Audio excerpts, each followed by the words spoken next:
Hello, everyone. Sorry for the technical delay, but we hopefully managed to resolve the problems that happened, and hopefully we will be able to stream now undisturbed. So welcome to the 5th episode of our chronicle, The Ruins of Warsaw. I'm Alexandra, and I'm the storyteller. I'm Dolores, and I play Janina of Clan Bruja. Hi. Hi, I'm Faye, and I'm playing Beatrice of Clan Malkavian. Hi, I'm Aurora, and I'm playing Mara of Clan Nosferatu. So previously, the coterie was getting to know better and taking care of the shovelheads that they rescued after they got attacked by her and another shovelhead sent on them by Sabat. The woman's name was Marta, and she was very scared and very confused by her condition. But the coterie tried to explain to her that it's going to be okay, teach her what it's like to be a kindred, and try to convince her to drink some blood, although Marta wasn't very willing. So after healing up themselves a bit and feeding a bit, Janina and Mara set out to a hospital to get her some blood preserved there from Janina's contact, Vitold, who is a doctor. Meanwhile, finally, the coterie also reunited with their sire and their Nosferatu friend, Roman, who recounted how they got attacked during their meeting with a Tremere contact who presumably, well, as Bea saw in her vision, died at the cemetery. So after that,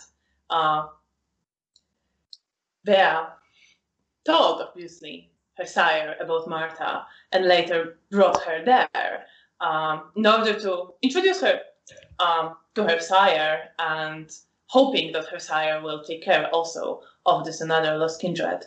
But Felicia had a very different idea and decided that they can't bring this girl, already a Diableris, to Camarilla. So, with Bea's help, she drained her of blood and then got Bea to leave her for the sunlight, which Bea did, and then convinced herself that Marta ran away, which is the story that she told Janina and Mara when they returned with blood, having called Camarilla, and arranged the meeting for the next night. Upon hearing this, Mara and Bea set out to search for Marta. Bea came back to the communal haven earlier. Mara searched for longer, but in the end went back to sleep in her theater, not having found the girl that they hoped to help. And now, a day has passed. And we will start this time with Mara. Mara, please roll me your humanity with difficulty 8.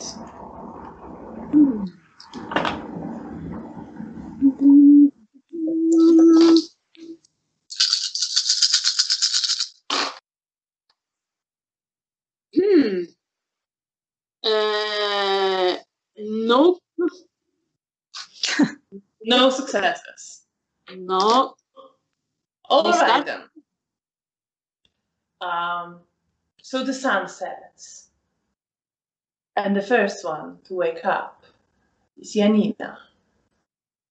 Janina, you regain consciousness. You hear footsteps on the street outside. Some people are shouting to each other. Someone is swearing. Someone is laughing. You hear a glass breaking. a sound of horse hoofs on the street. The normal sound of a relatively busy street outside in the evening. And when you open your eyes, you see Roman lying on Mara's bed, which he claimed. You see, he's still sleeping. He's now lying there with his grayish, deeply wrinkled skin of face and neck and hands clearly visible, covered with scabs and dark boils. You're awake. Okay, so I'm gonna check. I'm just glance at Roman and I see that it's him, and I remember that Mara's not here, and I go to our, like, the rest where we usually sit, to the rest of the haven, and check if anyone is up, and if nobody's up, as I expect, because usually I'm the one who's first awake. So I'm gonna just sit and just like think about Martha and Mara, and hope that they are both safe. And I'm gonna wait for the others to wake up. So you sit like that for a bit, and some time passes, and you hear Roman staring in the room that you left where you were sleeping. And after a moment, he comes out. Evening. Good evening. Did you enjoy sleeping in our bed? Couldn't really feel it, but the idea of sleeping in a bed is nice. Where do you usually sleep? Have a few hideouts, some basements. Like on the ground? Well, there's some basements, there's some like sewers that I sometimes crawl into. They're not nice, I don't recommend that. Yeah, I don't think I would enjoy such a place for sleep. No, but most people tend to avoid it as well, so it's relatively undisturbed. And what about the rats? Don't you like being worry that when you are asleep that they can like bite you because you're dead? Well, they do sometimes, but we have an understanding, the rats and I. I see. He sits down and takes one of the jars that you brought the blood from a hospital in and starts scraping inside with his finger. Gets a bit of dried out blood, tries it. Grimaces. Not as nice as fresh. Yeah, I bet. Meanwhile. Yeah, okay. And I was gonna say that I'm gonna look through the window if I see something. If not, I'm gonna sit and chat with Roman. Like, you just don't see anything chit-chat. out of the ordinary. Okay. Just people walking. Right. It's nicer weather. It's not raining tonight. People about. Mara, you wake up. Am I alive? You are. You aren't, but you are still Okay. undead, I suppose. And the thing you noticed, that you are covered in dust and like small bits of rubble, of stone that must have fallen on you when you were sleeping. What? And you look around and you see that everything is covered, like much more covered in dust. There's few like stones, bits of stone and wood that made a building that collapsed and fell. And you see that, the ceiling didn't collapse, but the construction shifted a bit. I immediately try to assess the situation, try to understand what happened while I was asleep, and in what condition is my theater. Well, your theater was ruined already, and now it seems that, the way it collapsed this, well, for lack of a better word, room, was stable, and it's still stable, but you see that, like, somewhere towards the edges, there are bits when, like, some wooden blocks collapsed, some more stone fell from above, from this whole pile that is there from collapsed ceiling. It seems to me that was something natural, like the ruin buildings naturally collapsed, or there is signs that someone has vandalized the place while I was asleep. I look.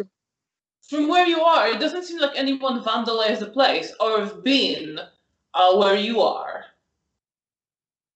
But it's difficult to tell from where you are, like, what happened.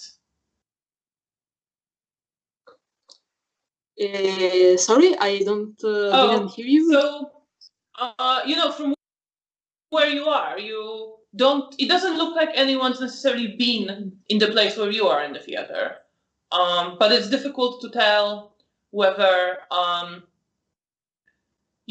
someone's been messing with it or it just naturally started collapsing.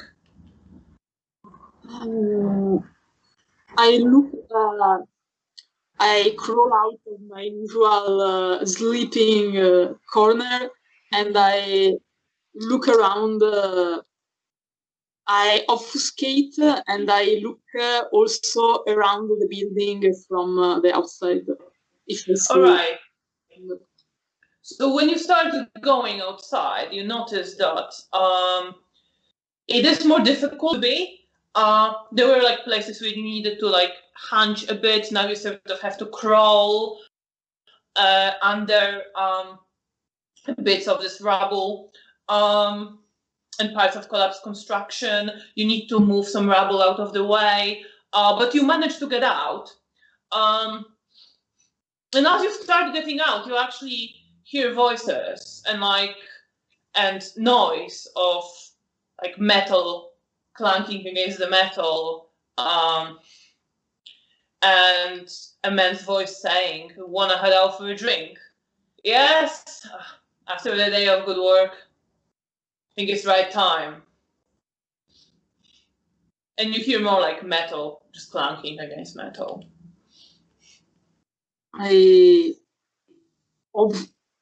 Staying obfuscated, I follow the voice and I try to understand what they are doing to my mind. So you like crawl out, and as you look outside, you see two men putting some like shovels and pickaxes into a barrow. One of them is lighting a cigarette, and they start pushing the barrow and moving away, talking about which bar to go to and how long it's gonna take to remove this whole like collapsed building, gesturing to your theater.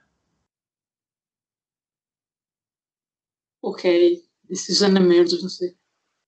They cannot move my home. Okay. Mara is incredibly angry, but first of all, I need to heal the wound. I look for someone isolated enough to feed them. Well, there are these two men with a barrow. You could follow them. But I'm not strong enough to win against the two humans. No, you're not.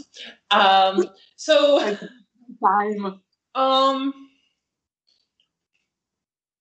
there's a bit of people around, but as you start circling into narrower streets, you find a man walking with a cane quite slowly. Okay. Normally, Mara would have probably looked for someone more healthy looking, but now it's not the time. So she sneaks behind his back and just attack him, bite him. Mm. He's not going to waste time playing with her prey tonight. You can do this easily. You can see that his leg is visibly injured. He helps himself with a cane. So you can easily catch up with him and sneak up on him and sink your fangs into his neck. How much do you want to drink? Not how much I can without killing him. I don't want to. You can drink too safely. After that, well, he might survive. Okay, But it gets more harsh on the human body after that. I take 2. You take 3. Two, Okay. 2. Okay. Right. So the man collapses as you start drinking into your arms, and it's difficult to hold him, so you sort of have to lower him and yourself onto the ground. You don't have the strength to hold him up. And then I assume you just sneak away. I heal one wound. Okay. And I sneak away and I go back to the theater. All right. So you go back to the theater. It's there. What do you want to do? Basically, from what I'm seeing, they are replacing it. They probably going to build something on it. Yeah, it looks that way. Like you can see that clearly removed like a little bit of it. They started the work on removing the ruins of the theater to clear this place, presumably making place for construction. What are you thinking about when you're standing there realizing this?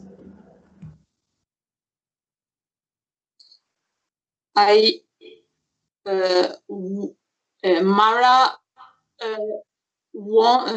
she's trying her best to keep her beast at bay because her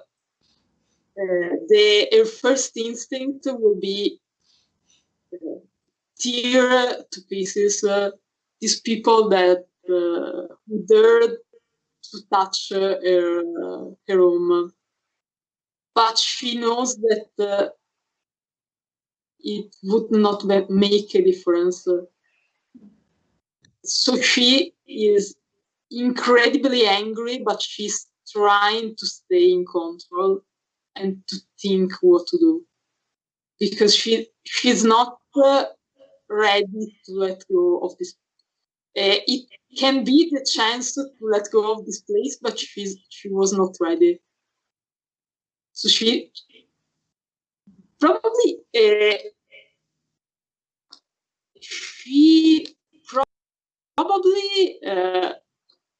would scream. It will briefly obfuscate if Mara scream. I don't know. No, if you start screaming, people might notice you because you are drawing attention to yourself. She try hard not to, she bite her mouth to not scream, and she take a last look at the theater, and she storms off to the heaven where the others are. Okay. So you're storming away, feeling the blood from your bitten lip in your mouth, angry. Probably I'll kick my victim if he's still on the ground. I probably kick him while I go away. Poor guy. Well, you would have to, like, he's not quite on the way. You would have to specifically go there to kick him, which I doubt. But I will absolutely kick any dog I find on my way. Well, there are some dogs, but they're not quite coming close to you. You can kick some stone at it. Okay. Dog. It stole a scheme by dogs to remove my teeth. So it barks at you quite angrily, but you continue going towards heaven. Yeah. I probably not even look for. Mara is too angry to look for Sabat following or the like. Just obfuscate, ran to the Common 11. Right. Bea, you open your eyes.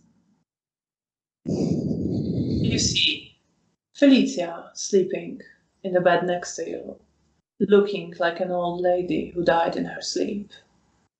It is as it should be. She looks peaceful.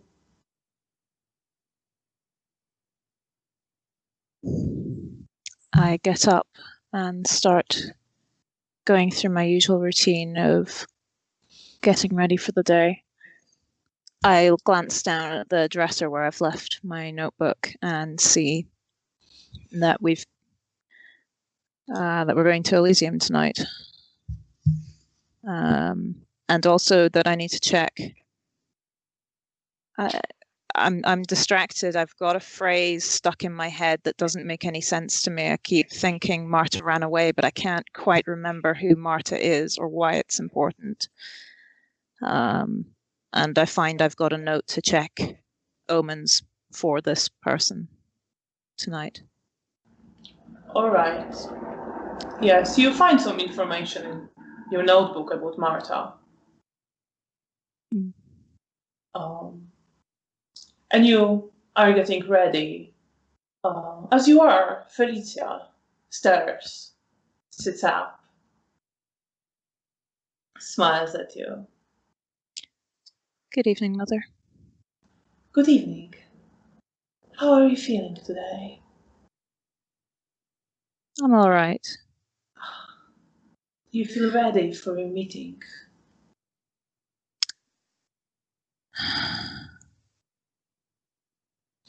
I need to go through my notes. I'll figure it out eventually. Of course. I better get ready as well. And she stands up and starts brushing her hair and putting on some makeup. As she's doing this, I'm looking at my notebook and just considering. And I'm looking through all the notes that I had on Marta. And I'll turn back to her. I didn't remember who she was. Apparently she was important to us and I forgot her. You knew her only very briefly. Hoped to help her. But sometimes these things don't succeed. I'm very sorry.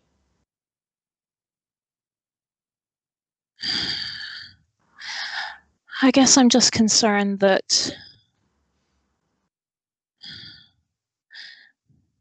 I'm wondering if given enough time, could I forget the girls? Could I forget you? I will not leave you for long enough for you to forget me, Bea. And you have your notebook. You can cope. Yes, Mother. She hugs you. I hug her back. I understand that you worry, but it's all right. How are you feeling in this moment? I'm not as worried as she thinks I am. I'm more curious.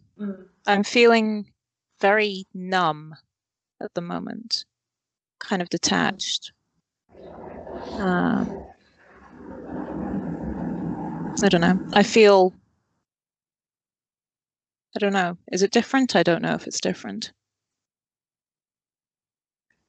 She looks back at you.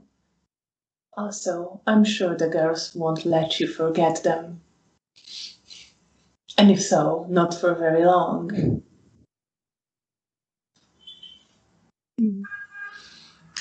Well, I should get ready for the day. Yes. Big plans. Yes, How?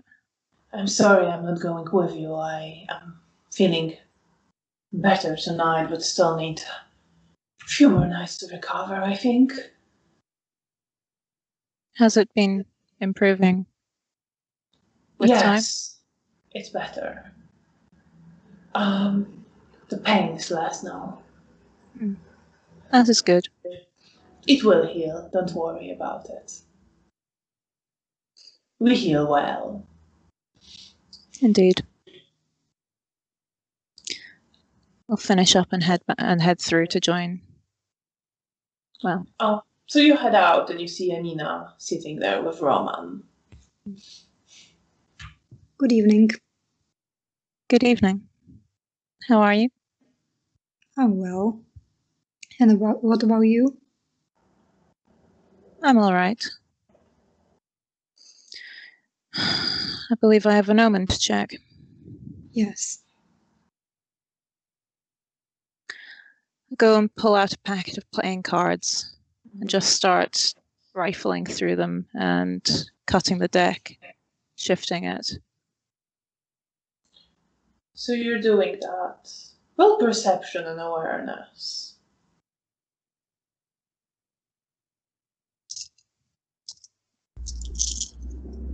With difficulty 7. That is 3 regular successes under 10.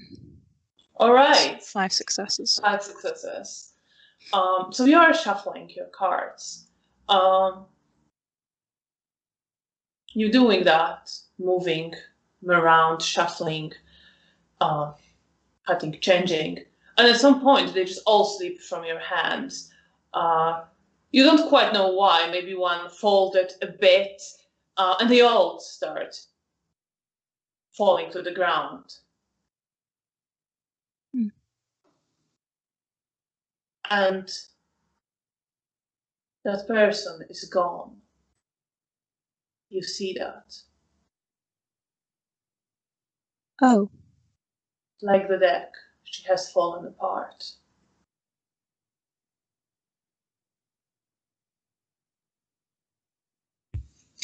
I sit there for a while just staring at the fallen cards. Is everything all right? What did you feel? I felt nothing. Absolutely nothing. You mean like she's gone? She's not with us anymore. Let's see. And I will help gather the cards from the ground and give them back to Bea. So you start doing that, putting the deck back together. At this point, Felicia walks out. You see that she walks with like than she did yesterday. She's still visibly in pain, but not with every step. And she sits in her armchair.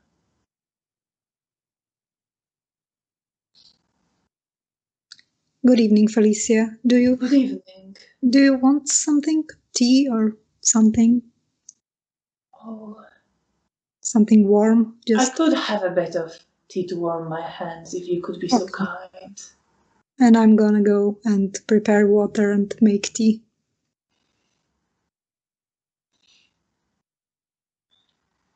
And she sits in her armchair as you're preparing tea. Bea, what are you doing?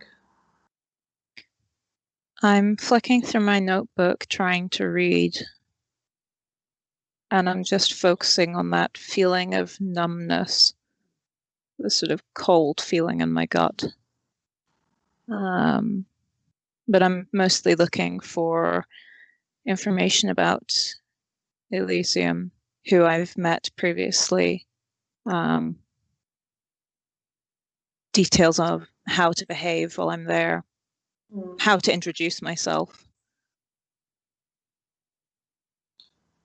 So you are refreshing some of this information. You find some names of people, some of it because, well, you don't quite remember, but it looks like parts of your notebook got wet and not everything is readable. You find the name of a Prince Katarzyna.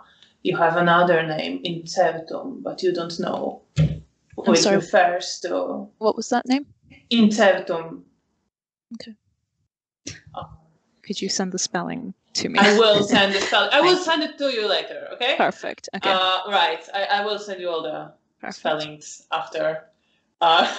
Yes, you meet these people. You see Bruno, who is marked as another Malkavian. And you also find a mention that it's the sire of Rachela, a girl that you met in the cathedral. You have a name of someone called Lucina. And you have Estera written down as well, Felicia's friend. Okay.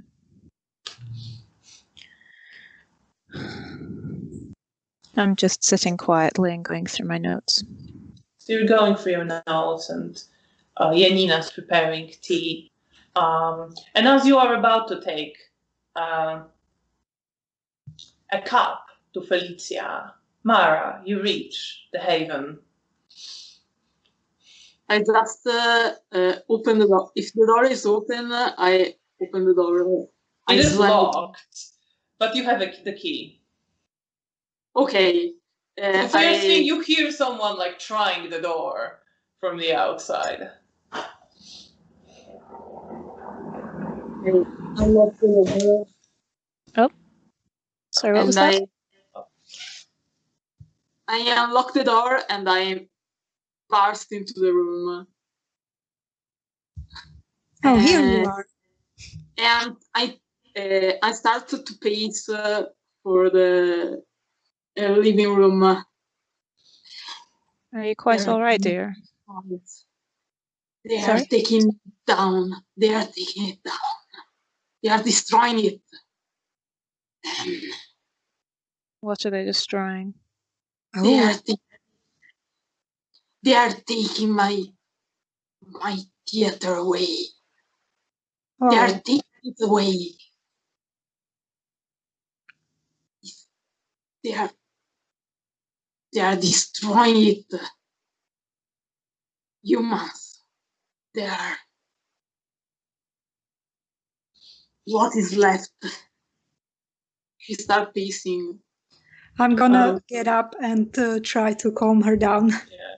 Felicia looks at you like, Mara, darling, please sit down and try to calm down. And tell us what happened. How I stopped them. I can't kill the war construction crew. So how I stop them? Oh, I am not entirely sure you can. I mean, people are trying to rebuild the city. Someone must have decided this area is to be cleared. I suppose somewhere in the city planning or district planning, maybe decision could be at least delayed for some time.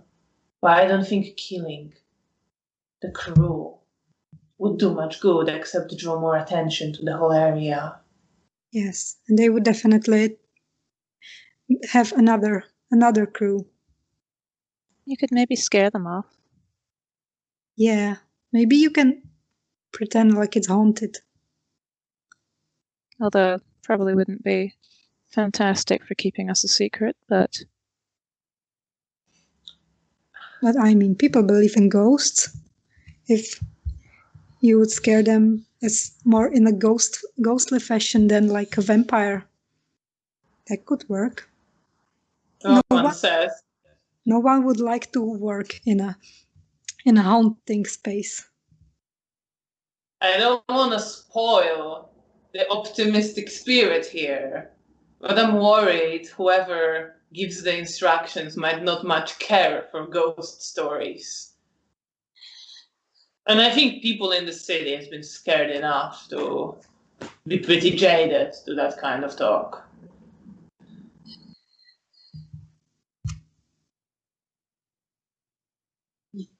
He's right. Obviously, he's right. This is not a play. This is not a story where everything can be stopped with a clever enough plan. Or just. Well, maybe it's time for you to let go of the theater. Right.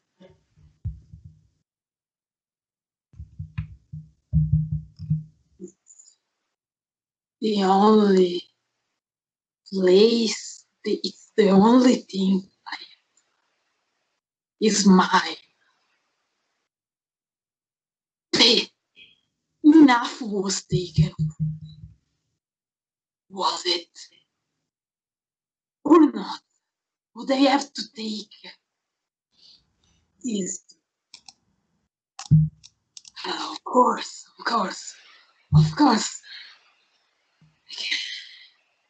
Is Mara standing or sitting at this point?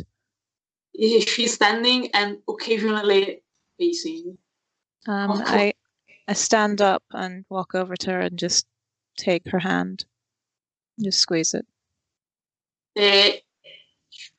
For a moment, she seems like she comes to you immediately in like an animal ready to attack, but she realized it's you, and she visibly tried to stay calm.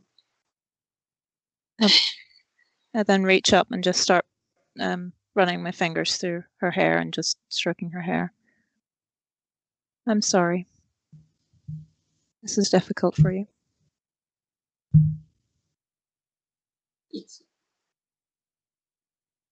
It's thank you. It's not anyone's fault. I'm sorry.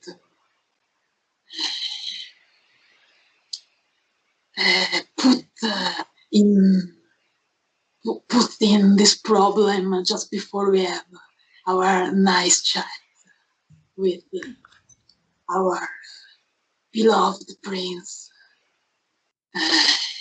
It's not anyone's fault.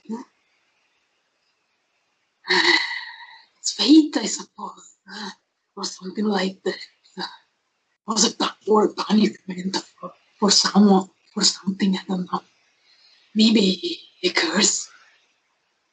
But or maybe it's just change. Yes, like with you change too, and maybe this theater is gonna be better. You don't know what they're gonna build in there.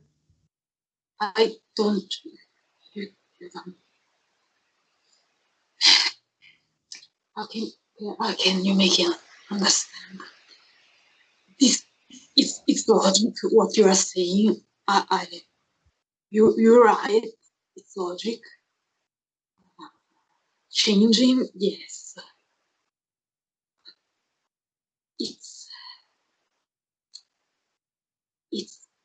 Theo. I don't know. It's like everyone has something, has a past, a future, a story. That must be nice. Dreams, goals, something like that. Everyone. You change and they get different. It's not much that I change. It's just that I was taken out of my story and put not in another, outside. I'm stuck in the middle of nothing. In the theater, at least I can jump back in my story for sometimes. It's not really the same, but it's something. Now I'm just stuck outside my story, and I can not even pick in it anymore. You see? No, you cannot. I'm sorry. I'm sorry. You cannot. And it's not your fault. I would love to tell you something that would make you feel better, but I think I already told you all of the options that come to my mind. Yes. Maybe you have to go there and say goodbye when you have time and, a proper goodbye. And maybe take a piece of the theater with you. They means nothing outside the place. You see Felicia curl up in her armchair at that, as if, like, in pain. But then she stands up and starts coming towards you, Mara. She takes your other hand. I understand you are upset. This is most unsettling. And I am very sorry, my dear. But you can. We all were taken out of our stories at some point. And you can just start a new one from scratch in a new place. I know it doesn't feel like that at the moment, but you will be able to. I know you're strong. I know you're not the one to give up. At this point, I just walk outside. I just leave. I go and stand out in the street. So you go outside. Yes. You see Bea walking out. Felicia looks after her immediately. Thank you. You can go to your daughter. I will be back in a moment, and I will want to talk to you after that. Don't worry. But she is glancing towards the door. Don't worry. Go to her. It's your daughter. Go to her. I'm just a string. Go to your daughter. Thank you. She pats you on the shoulder, leaves her hand there for a bit, and then starts walking towards the exit and leaves. Belle, you are standing in the street. What are you thinking about? What's going through your head? I'm jealous. I'm jealous that Mara has memories of the past. I'm jealous that she knows who she was. And I'm frustrated. And I don't. I recognize that it would be unproductive for me to make a comment about it right now when she's in pain. But I couldn't listen to her talking about how it doesn't mean anything.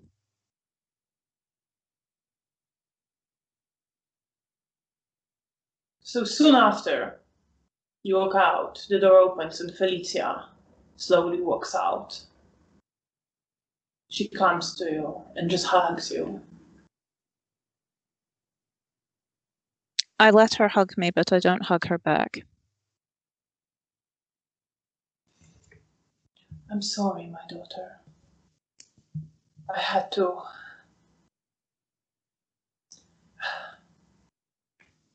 I know this must be. Just come to me. You are most dear to me. And your life is wonderful and meaningful, you know that. You're the one who takes care of your sisters. You take care of me when I need it.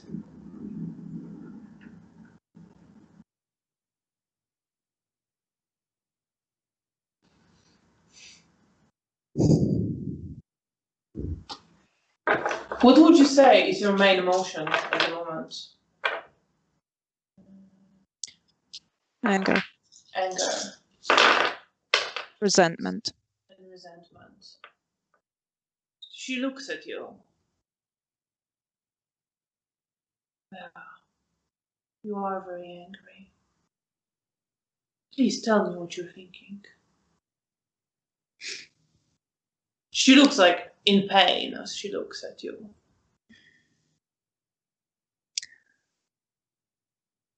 I have nothing from before. I have no life from before this.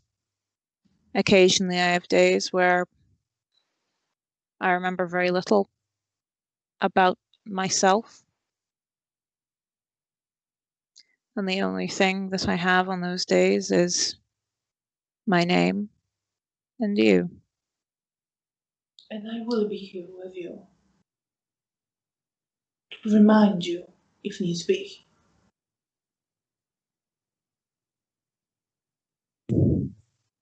Yes, Mother. You know I just want to.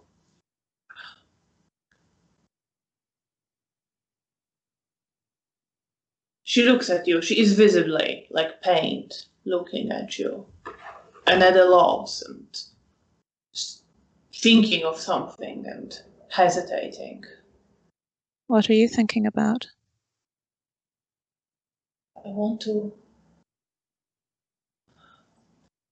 take your pain away. And I want to show you something. But I'm not sure if the time is right. Will there ever be a right time? No, I suppose it's as right as it will ever be. Look at me, Bella. Yes, Mother. Pay attention to what I do. And she looks at you. And as she does, you feel your anger subsiding and numbing, and you almost see her reaching into you with her emotions, soothing your own. As if her calmness that she gathered in herself was spreading to you. You don't quite understand what and how this happens, but you notice it as a thing that happens. Thank you, Mother. And she hugs you. I will go and apologize to Mara now. We can stand here for a little bit if you want. Just That's you all and right. me. I appreciate that, but Mara needs help. She does, that's true. And I know you want to take care of your sisters. Yes, Mother. Let's go back inside. Yes, Mother. Meanwhile, Mara, Janina, you saw Bea just walk out. Felicia followed after her shortly. Roman is just pretending to be very interested in a jar that he's holding, turning it in front of his eyes, examining.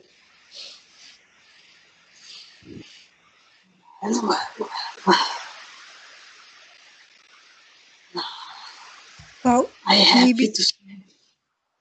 Yes. Well, what did you want to say? Sorry. I am happy to see that my voice didn't lose the power to scare the hearts of people. And also, I need your fashion advice because we are going to the Elysium and I have nothing to wear. Do you have something that I could fit in? So, because I only have this torn clothing and, you know, I want to make a good impression. And I know you have the best style. Flattery will go a long way to distract me.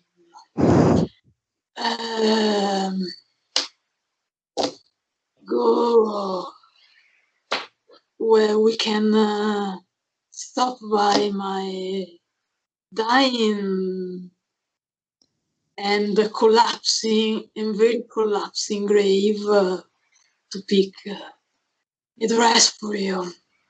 Well, I don't want, if you don't feel like going there, I don't want to like force you and make you uncomfortable and it's not make you hurt. It's not a problem. You sure? Yes. All right. We asked her if she will go with us. If you want, take all you want.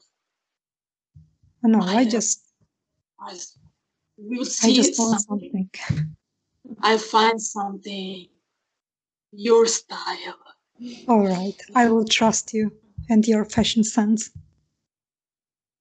And you're very wise to do so. And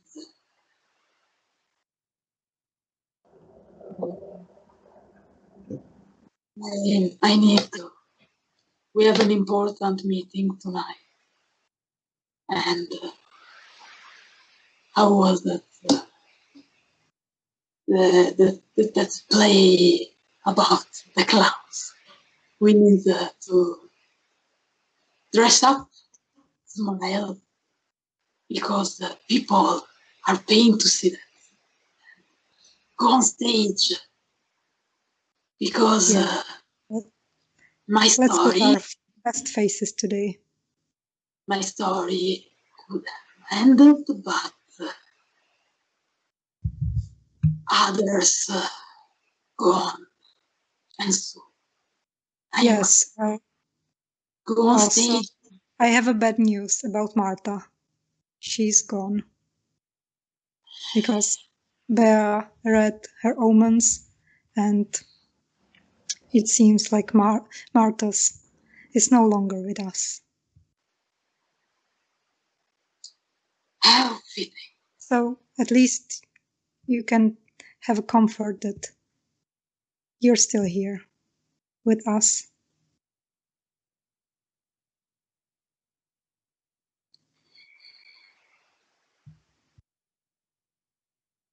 Yes, my beloved sister.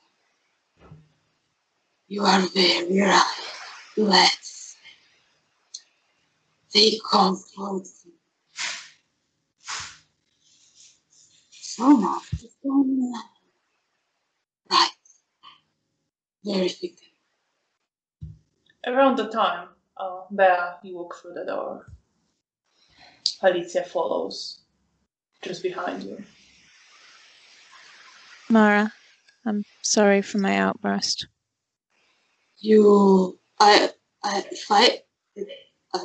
If I recall, the one booming my beautiful voice around the house was me. So you have nothing to be sorry about. You just go out for a break. You have done nothing wrong. No apologies. Very well. Are we ready for this evening? Well, I was just talking with Mara that I need some other clothing because I only have this not very presentable dress, and she told me that we can pick up something at the theater for me, or if you have something, I don't know. I do have some clothes. But I don't know, I'm not sure if I will fit because I'm so tall and you're petite. Very well. We can go elsewhere. Girls' night shopping out.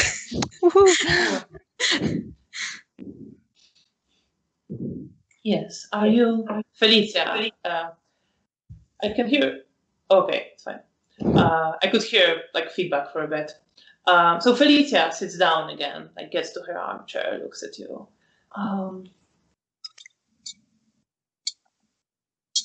Do you feel ready, girls? I've been brushing up on my Elysium etiquette. Good, good. I know I prepared you well. And I know you know how to behave anyway. I'm Yes, sure Mom. you'll make an excellent impression. Thank you, Mother. You remember Camarilla traditions?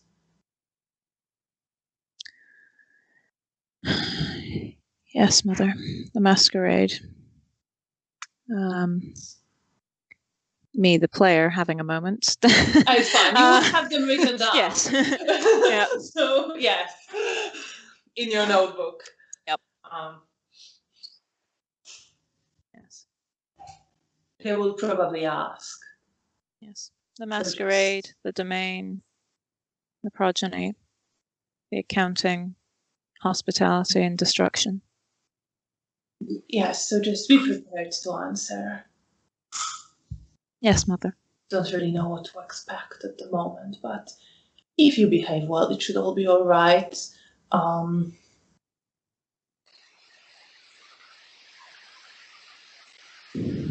Yes, Mother. Are you well fed? I think I should definitely feed before we approach the place. It wouldn't do to show up on an empty stomach. No, it wouldn't. Might cause some very unfortunate travel. I'm alright, so I can help you. Thank you. Well, shall we head off? Yes, fine by me. If you are ready,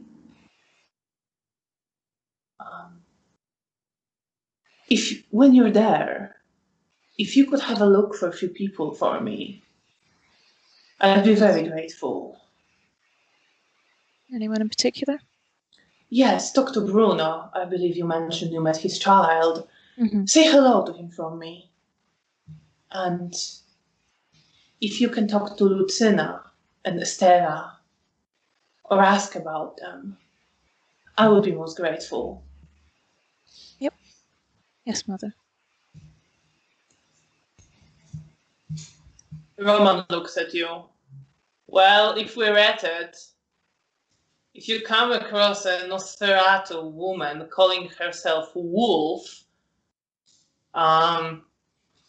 well, let her know I'm still around. See how she reacts, let me know. Right. There always have to be some sort of dog involved. Oh, don't mention that around her. She'll kick your ass. I know, she kicked mine many times. Okay, so I suppose I'll recognize her. Well, I don't know if you meet some of our kind in this whatever fancy place they will take you to. Well, ask. Okay. I'll ask about this wolf. And Yeah. I'll say that A friend of yours, Roman? Yeah. Can say that. It's my fucking sire. Well, it sounds like fond memories. Well, you know, she's a cold-hearted bitch, but at least she taught me how to take care of myself, so I guess I was lucky to get her. Ah, the bare minimum. Yeah, well, at least she didn't sugarcoat anything for me. I do smile at him for that. okay. Well, anyway, if she's still around, I want to be prepared. Okay. I'll give you a fair warning if the wolf is still in town. Yeah. Wait. I'll appreciate it. Are there friends to say hi to? No, that's all right. Okay. I think that will be quite okay. I hope me and Roman will both get there very soon as well. Would I know that I shouldn't really be taking notes in Elysium?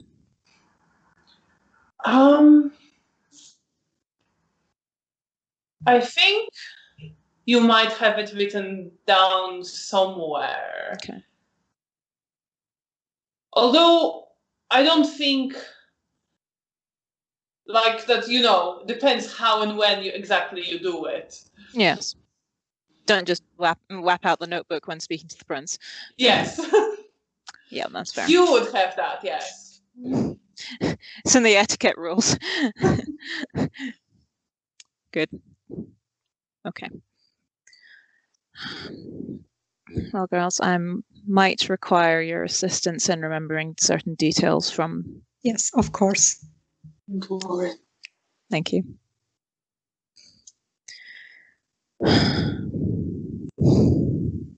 So you're heading out?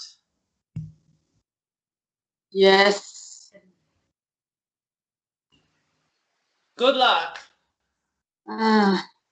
Thank you. I will. We will be fine, but thank you. I know you will, says Felicia. I just wish I was accompanying you. But I'm afraid I still have to take care of some wounds. Yes, Mother. I hope that you feel better soon. Oh, I'm sure I will. Well, I won't keep you. Shall we? Yes. I take my coat and I guess we leave. So you start heading out. Weather is better. You see the starry sky outside. Few people are still walking along the streets. It's busier than last days, mostly because of the weather.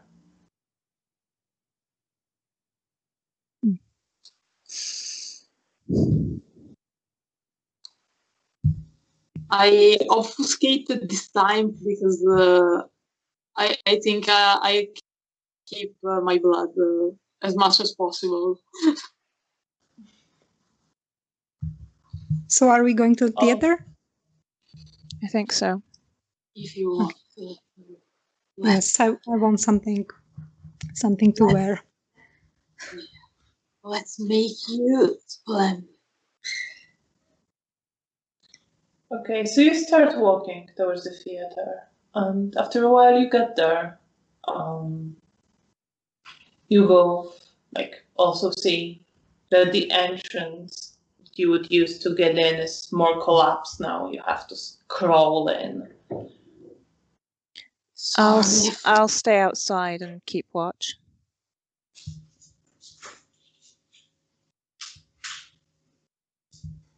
Oh, okay. We'll try to be quick.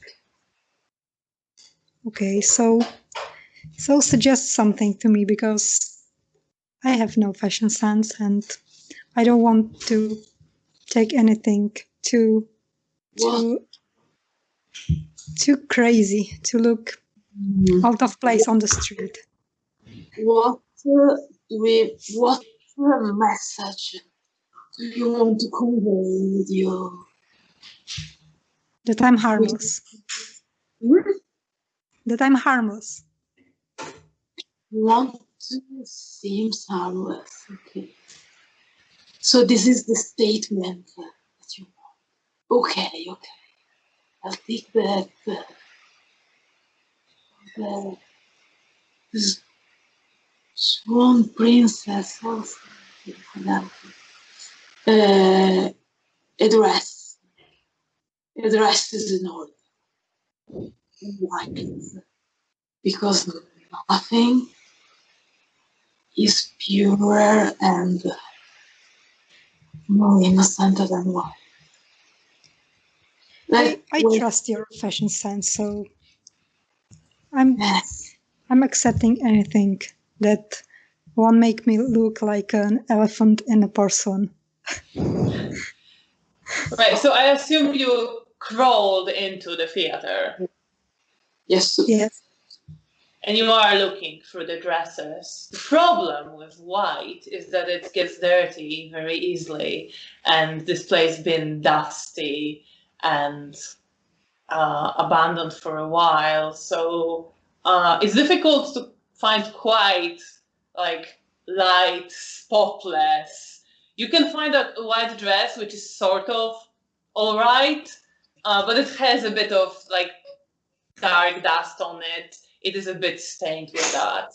It's not too bad, but you can't quite clean it just like that. And I look for a yellow dress instead, because I don't want to give her something ruined. I want her to be perfect. So I found there something, a very simple yellow dress. And you find one. It is slightly burnt, but you can hide it with a shawl or something. Yeah. You will, like Janina, Janina will possibly look a bit overdressed just walking down the street. Not maybe ridiculously so, but somewhat. Is there maybe a male costume, like a jacket that I could put over the dress? Could be, yeah. So I made it look a bit more down to earth. Yeah, I mean, it's still theater costumes, so none of it is. It was Mara's theater. It wasn't the most down to earth place, so it is a bit sort of like completely down to earth costumes. But you look like passable. There is something off about how you're dressed when you like put these various pieces of like a men's jacket over this yellow dress. Janina, no fashion sense. It's still a bit dusty. But like it looks more formal. Okay. If Mara says yes, then I'll make her put her hair down, not with ponytail or other things. I want for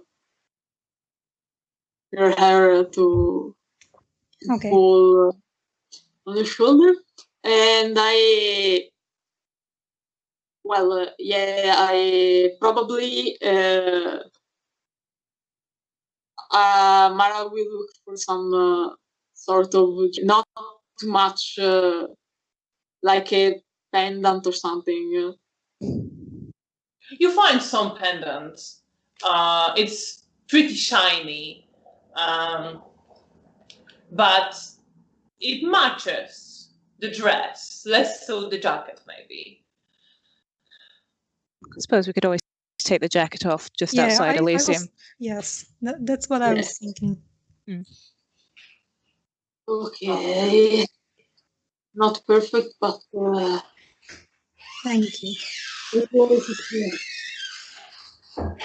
I'm sure I don't look as graceful as you are, but I'm trying my best, and I trust your fashion sense. And you definitely dressed me for the opportunity in the Elysium. Remember, dress the part. You want to be harmless, be harmless, feel harmless. I'm a harmless person. Yes, believe it. Lie till it becomes true. Yes. Okay? This is the most important thing. They will see what you show. So if it's what you want to show that. Yes. So, and time for the non-harmless person of the group. And Mara keeps put this red dress and this. She outrageously dressed like. Okay, so you put on an outrageous, super, like, I don't know, standing out from the crowd costume. The show. Yeah. She did probably something from some fairy tale queen of some sort, something very extremely flashy and also a bit aggressive. All right, flashy and aggressive. All right. She probably also put things on her arms. I have jewelry all over my arms. Okay. And if they everything else, thank you. I would never think that someone can look this good in so much extravagant stuff, but you're dressing the part. You don't need a theater because you are one. Meanwhile, Bea, what are you thinking about as you're waiting? What's going through your head? I'm feeling cautious about this meeting. I want the girls to be presented well, and I hope that I'll be up to the task of presenting them. Given that I'm the only one who has had a formal introduction before. And I need to give them a rundown on the way over. I'm considering how best to do it. And I'm getting frustrated at just the phrase Marta ran away that keeps playing in the back of my head over and over again, and it's starting to really annoy me. But I can't get it to stop. It's not going away. And after a while, Mara and Janina, you are ready. You have to crawl out of the theater. But you managed to somehow do it without getting them caught on anything. And there you see. I bring me probably a bracelet or something, and I'll give it to Bea. That's it. So, here. Why, thank you. We all are dressed in Look at me esteemed. in a dress. That's a sight you can't unsee because I will probably never wear it again. Well, I Well, think you both look amazing. wonderful. Thank you. I need to speak to you about this before we reach Elysium. Is there anything else than what Felicia said?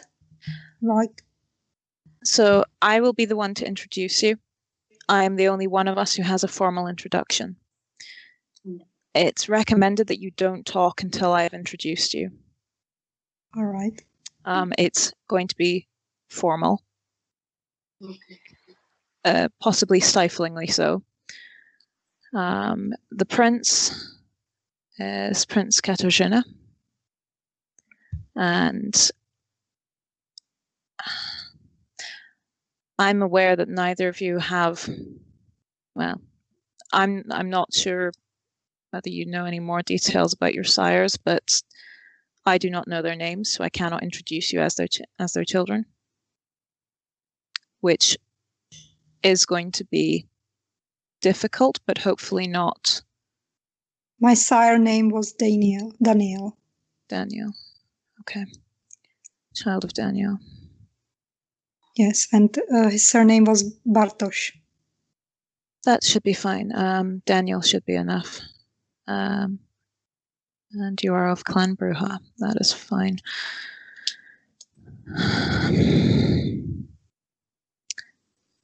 Okay.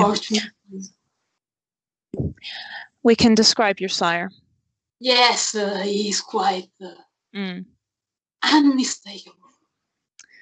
Who knows? It might throw him in some problems if it's discovered that he never stuck around. That could be amusing. But anyway, it should be fine. I will do my best to give you girls a good introduction. But yes, assume it's going to be stuffy.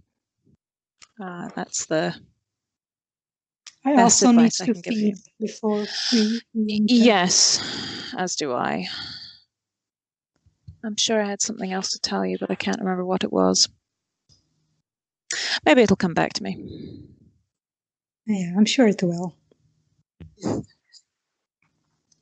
Man, whatever happens, we have each other back. Yes, we are gonna do good. Yes. Well, let's go grab dinner. Grab. I will help. I'm not. I don't need desperately to feed, so I can help you. That will be appreciated. Excellent. Okay. Are we doing our usual, just searching for someone on the street, or yes, I think yes. Okay. We can do it somewhere here, maybe. If we could find somewhere quiet, there's a lot of people on the street tonight. Yes. Okay. Guess we can go look for somewhere quieter. All right. So you start walking towards quieter areas away from the main street frequented by people, more into the narrow alleyways.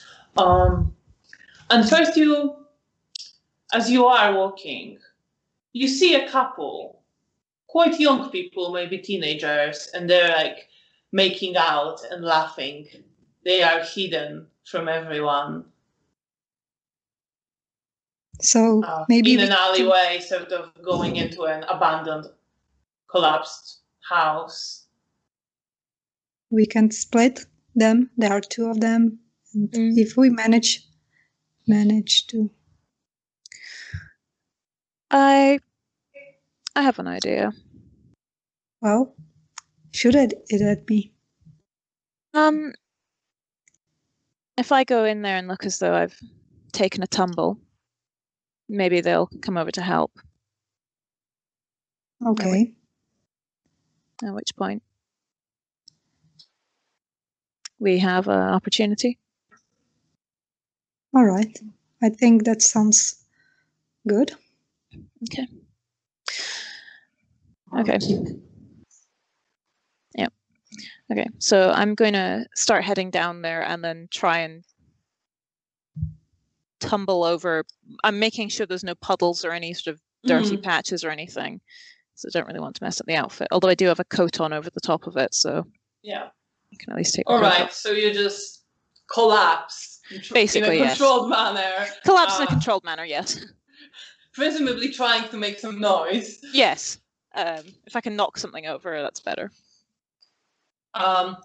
So as you do that, you see that they turn towards you.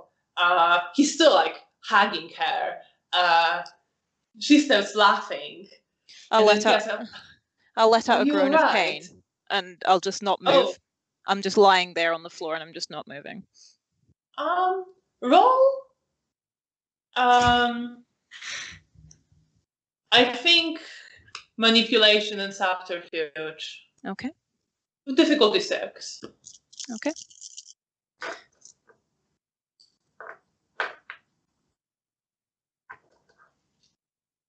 Okay, that's 3. That is 3 successes. 3 successes. So they look at you. The boy looks confused at first. The girl stops laughing and pushes him. Come on, help her.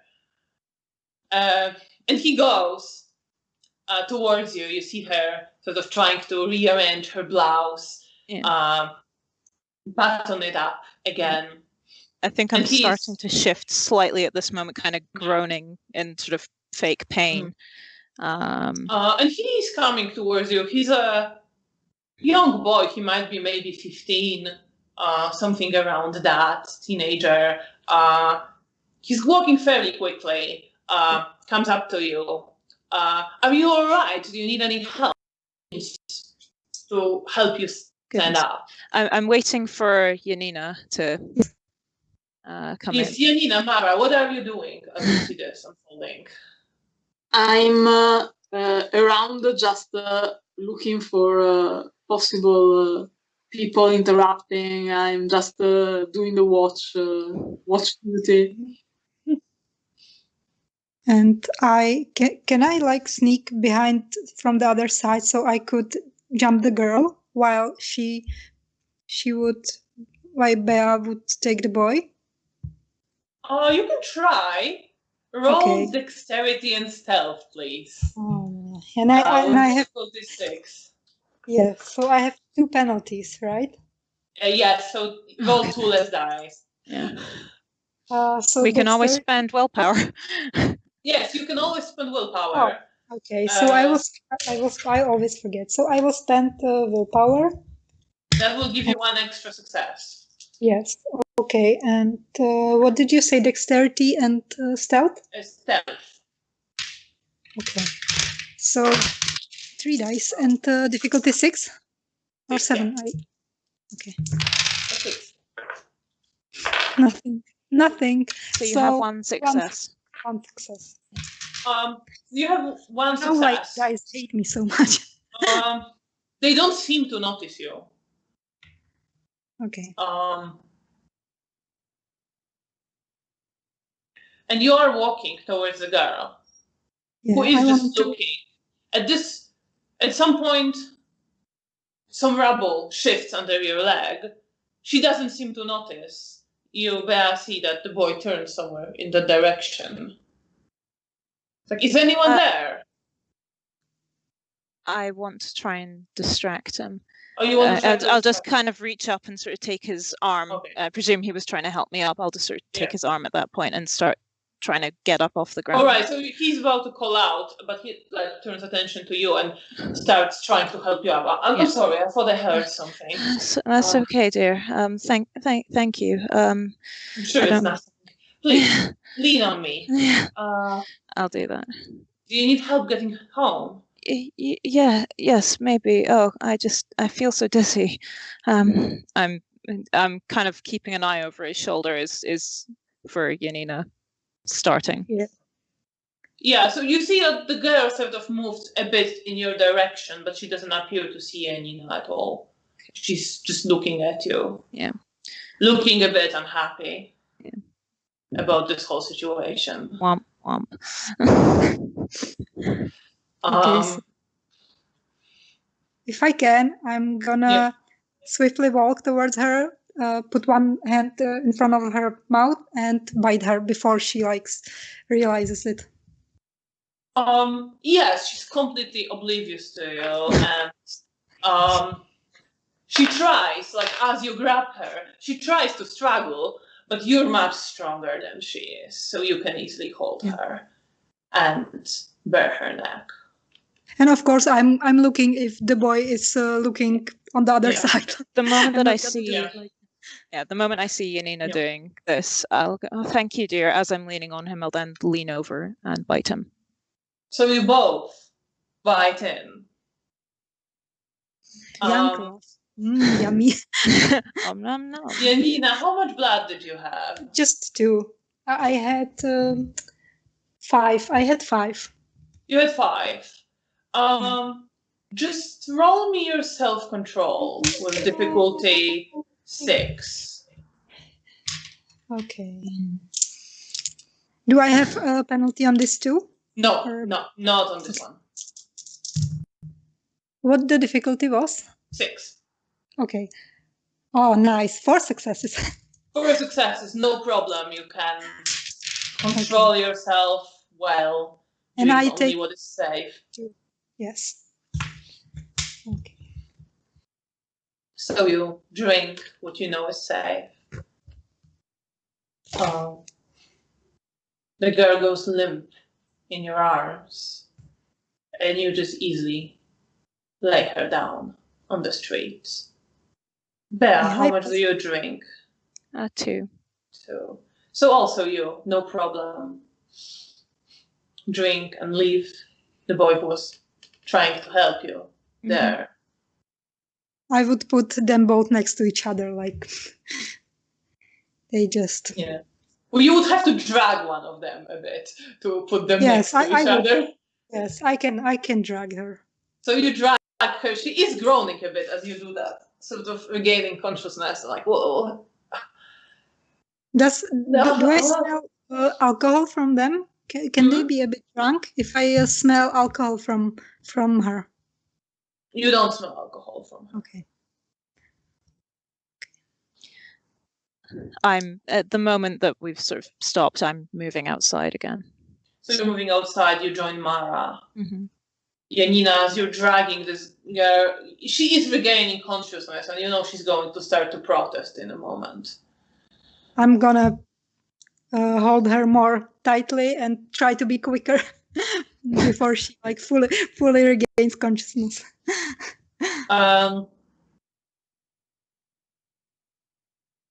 Right, so you drag her towards the boy, and she is sort of starting to look around at this point.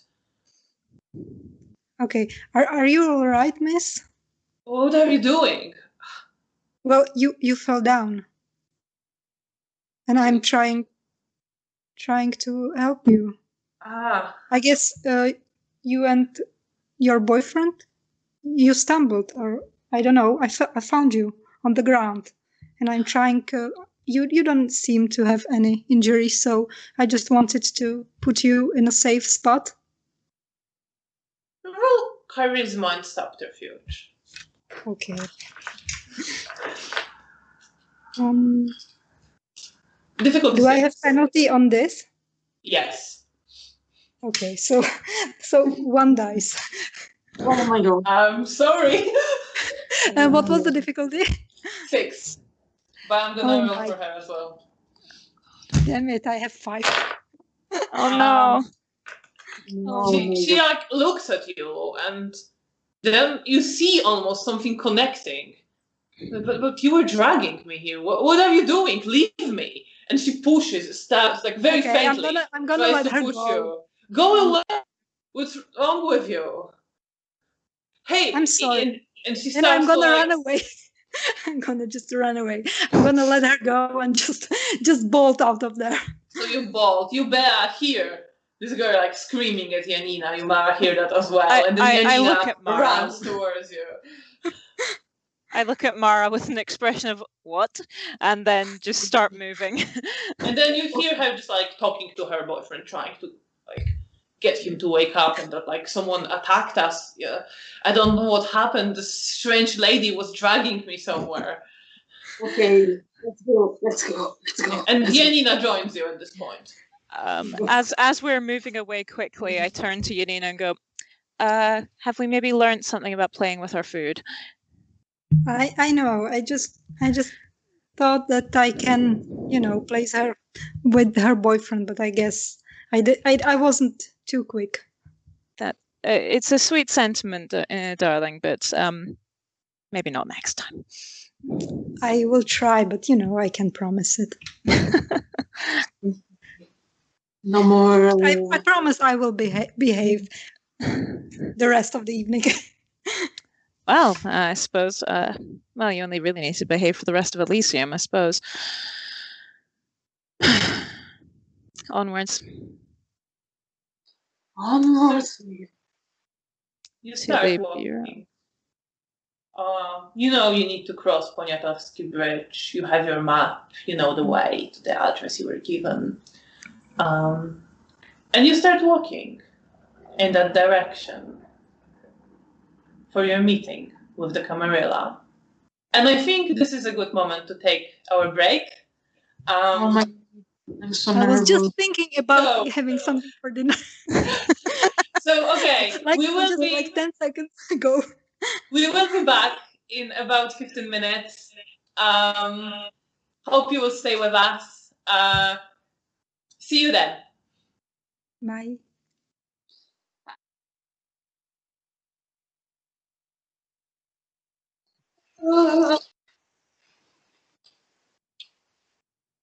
Welcome back. So let's continue. As you start walking towards Chimska 22, where you have a meeting with Camarilla. You remember your instructions. You're to come to the Bureau for the Reconstruction of the Capital, ask for Henryk Stenka. And you start walking towards Poniatowski Bridge, along tram tracks that were reconstructed, started running a while ago. Now it's too late.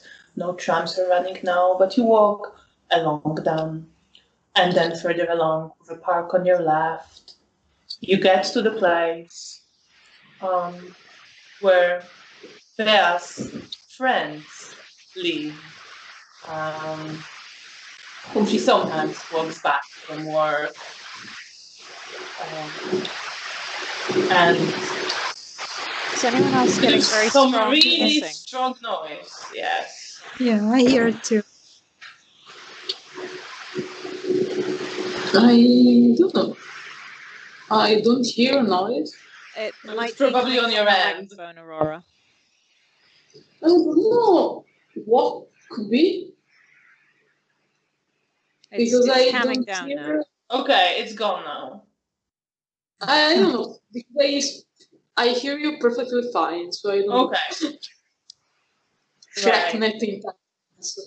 So you keep walking. You walk past the wooden houses, get onto the Poniatowski Bridge, and you start crossing the river,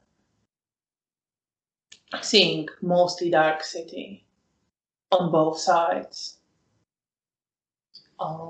It's a calm night. There is no rain, there is no wind. There's only a few clouds in the sky. You can see stars very clearly, and the moon. And you walk in the moonlight across the bridge to meet with Camarilla. What are you all thinking about as you're walking towards there? Bea, what's on your mind? I'm desperately trying to keep the details that I need to have in my head. And praying that they don't leave me when I need them. So you're repeating them in your head, trying to focus on that as you're walking. How about you, Janina? What's going on through your head? I feel that I have to behave, and I don't want to make any mistake. So I'm trying to calm myself down and remember all the things that I shouldn't do. All right, so you're also focused on presenting yourself in the right way. And Mara, how about you? Mara is thinking about her theater and is not very much as worried as she probably should be about this meeting with Camarilla. She's not entirely sure if these people can be trusted. She's on her guard, but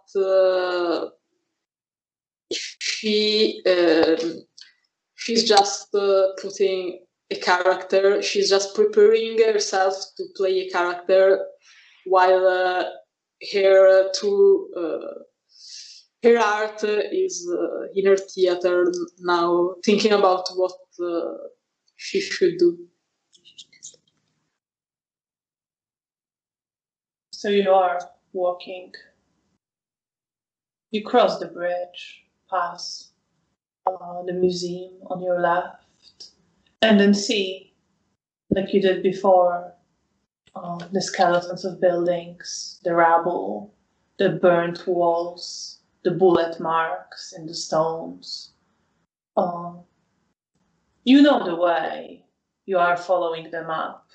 So you know when you need to turn. There are a few cars driving on the streets that have been cleared. Not very often, but sometimes a car passes you. And you are walking. You turn left towards areas that Janina, you know, you've worked around here. You've been around here. Now, there are some people around, of course, walking, some people having some light in fragments of these collapsed buildings. Some people put up some temporary shelters there. But mostly, the city is in ruin. But you walk through it. You keep walking. At some point, you see a place that you and I recognize even better. It's the Church of the Holiest Savior. You know it because you used to come here with your mother sometimes on Sunday. She liked this church. It was a new one that was built in the interwar period. You remember being taken there when you were little. You remember that it was still not quite finished. Some finishing work was going on still on the inside. When you would go there with your mother, who really enjoyed it and wanted to bring you there. Now as you walk, you see that the two spires are broken and collapsed. There is rubble around, there is scaffolding along the walls, and it seems like there is reconstruction going on, but the building is also ruined. Part of the ceiling is collapsed as well. But you pass it and keep walking through the ruined city until you get to the place that you expected to get to. You see, you have to turn from the street a bit, step on the grass, walk among a few trees. But you see the red brick buildings that are still standing. Again, Janina, you recognize this place. There used to be a hospital here. Then it was moved, and then you think this particular hospital disbanded. But these are old hospital buildings.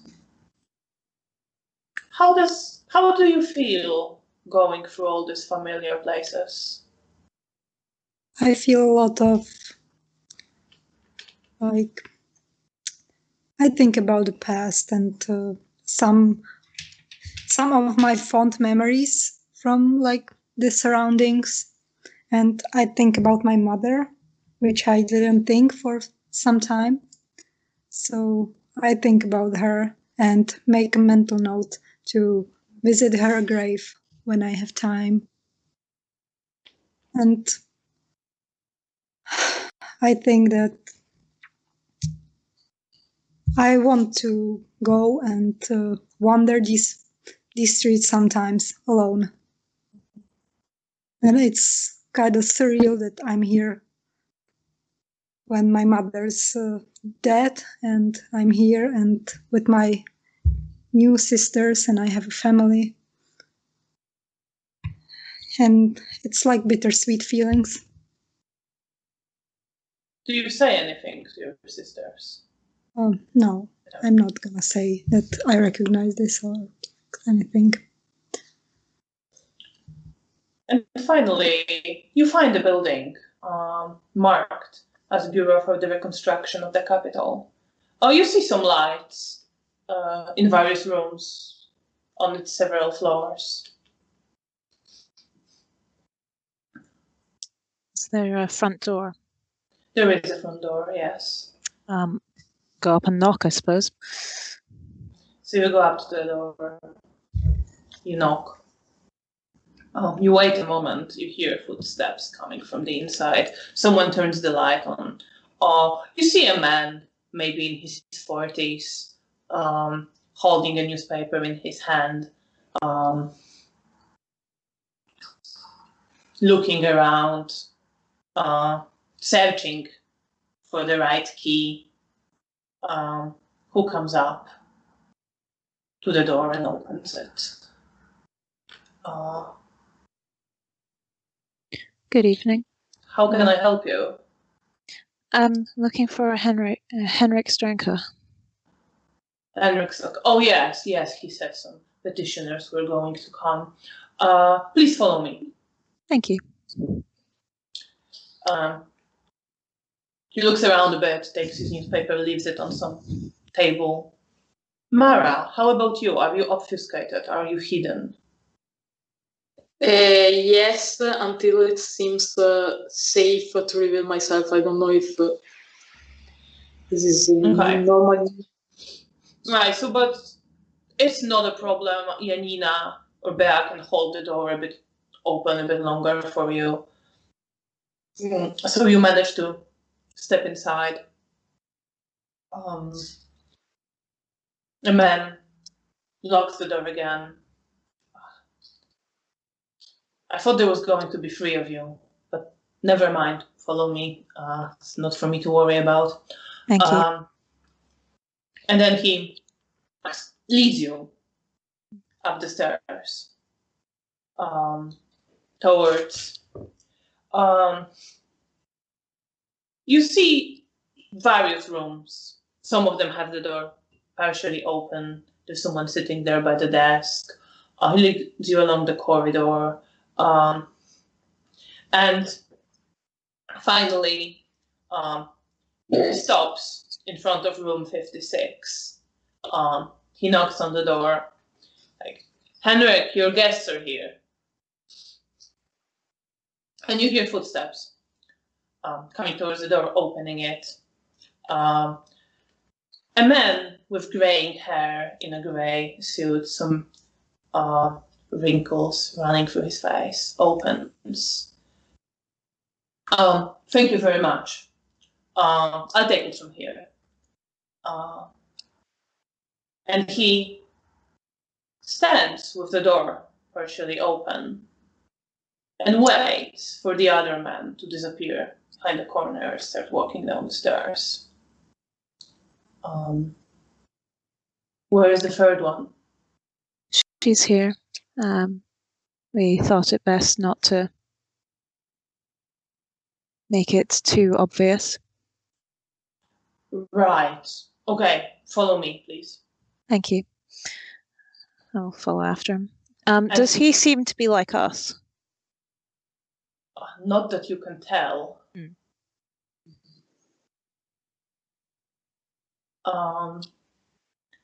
And as you pay attention, you see he is breathing. Right. He okay. has a slightly reddened face. looks tired.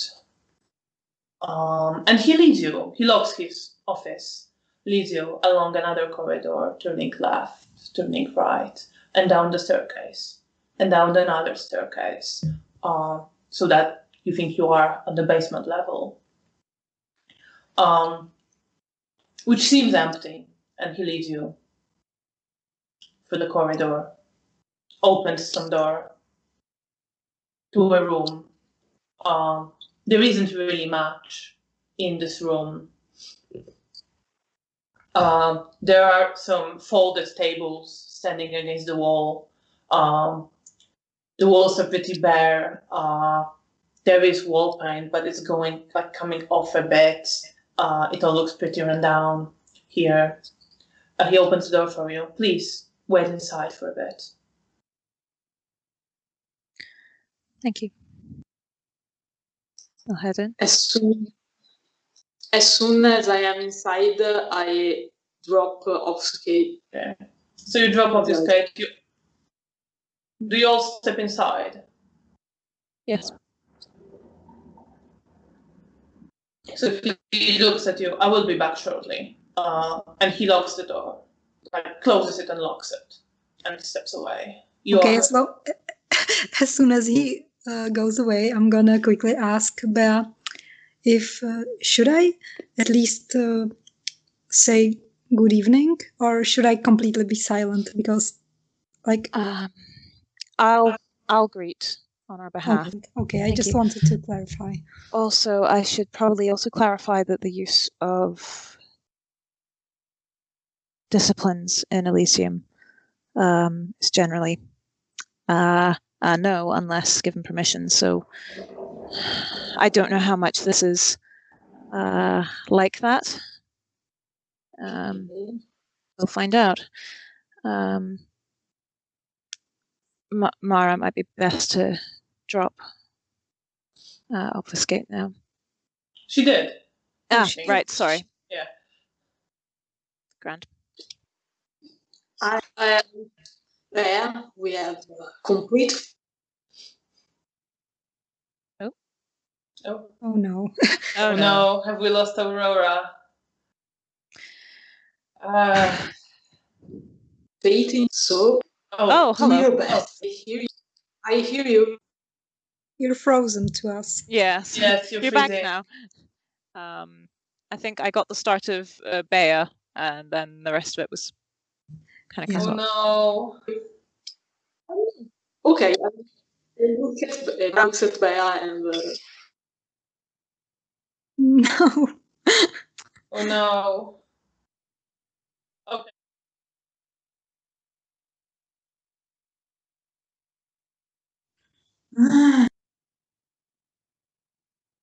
Hello again.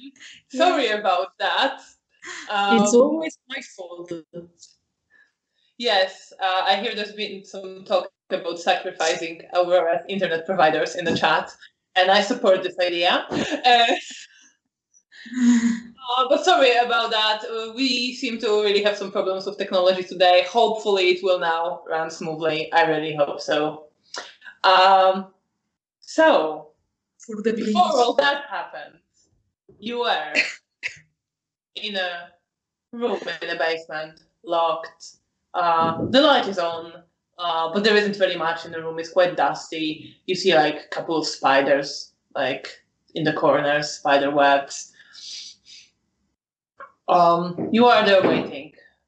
Hendrik Stemka left you, so he'll be back shortly. Yeah. I think I'm just quickly going through the notebook before I have to put it away again.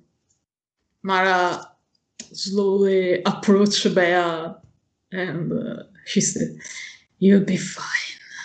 We will remember I trust all you. the names." You'll be fine."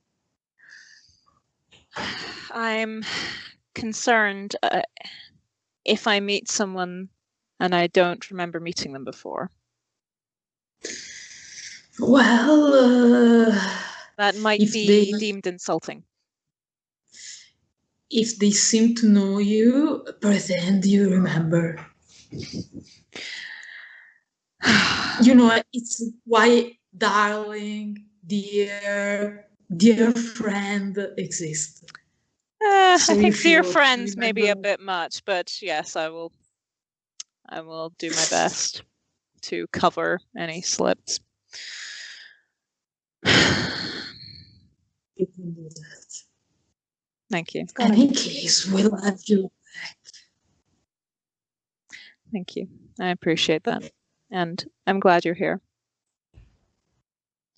Well, let's hope you'll think the same in 10 minutes.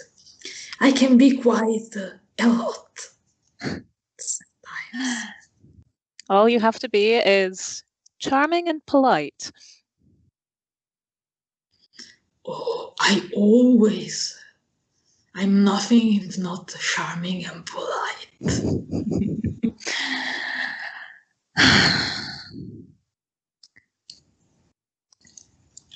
And soon you start hearing footsteps. Several people coming in your direction.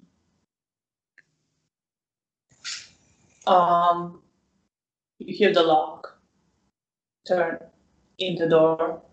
The door opens. And several people step in.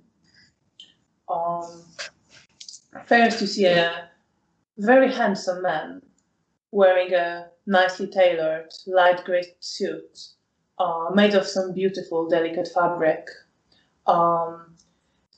This is matched with a blue pocket square and tie, both of which are the exact color of his eyes. He is wearing a grey hat with a ribbon running around it in the same shade of blue. And you see a bit of blonde hair underneath the hat, like just sticking out from underneath the hat. He looks impeccable. After him enters another man, looking a bit older, maybe in his late 30s. He's also clean shaven. He's wearing a grey pinstripe suit, but a bit too loose. On this, he has this heavy military coat, and he also has pretty heavy, sturdy military boots on his feet. He stands to the right side of the first man who entered, and after them, you see third man entering. He's slightly hunched older man, has deep wrinkles running through his face and grey hair. He's wearing a short, warm jacket that you see many people wearing on the streets. It's unbuttoned, revealing a shabby pullover with few threads just hanging loose out of it, and a crucifix pendant on his neck. And he has woolen trousers with a bit of mud around them, and stands on the left. And after them, you see three other men enter. They just stay in the back. They are wearing long coats. One you can see has an axe underneath the coat. He can easily hide it, but he's not quite hiding it. Another is wearing a militia uniform and has a rifle. And one is dressed more elegantly in the suit, and he's carrying a long black box in his hands. So they step in. You don't see Henrik Stenka. He seems to be gone. And the first man who entered, the handsome one, looks at you. Please, accept my apologies for the circumstances in which we meet. I understand that it might be unsettling, but I'm sure you understand the necessary precautions. Of course, sir. I am Lucjan Topolski.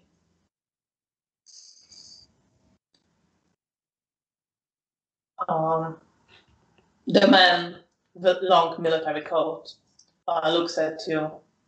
Antoni Bielecki. And the hunched older man looks at you, smiles a bit. I'm Clemens.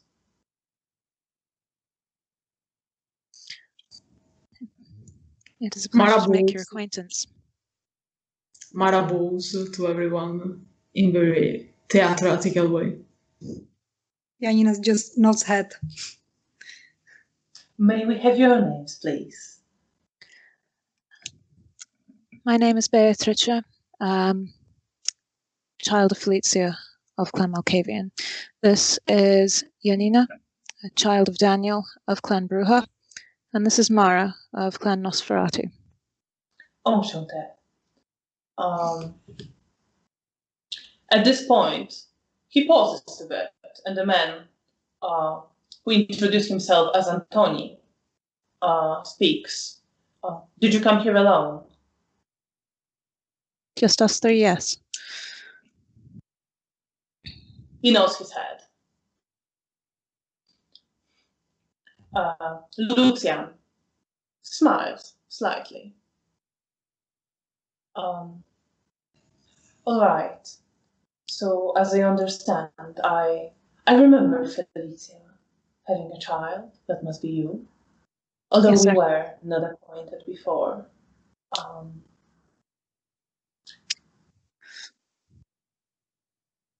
Please tell me, where are your sires? Who is he directing the question to? To all of you. He looks Okay. at all of you. My sire is hoping to make it to do reintroduction soon enough. She is currently dealing with some personal matters, and she felt that it would be pertinent for us to introduce ourselves.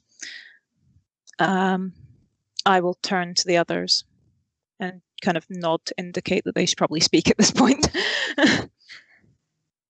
Okay, so my sire is probably dead. I haven't seen him in a few years, and in the circumstances we last saw each other, I think he perished.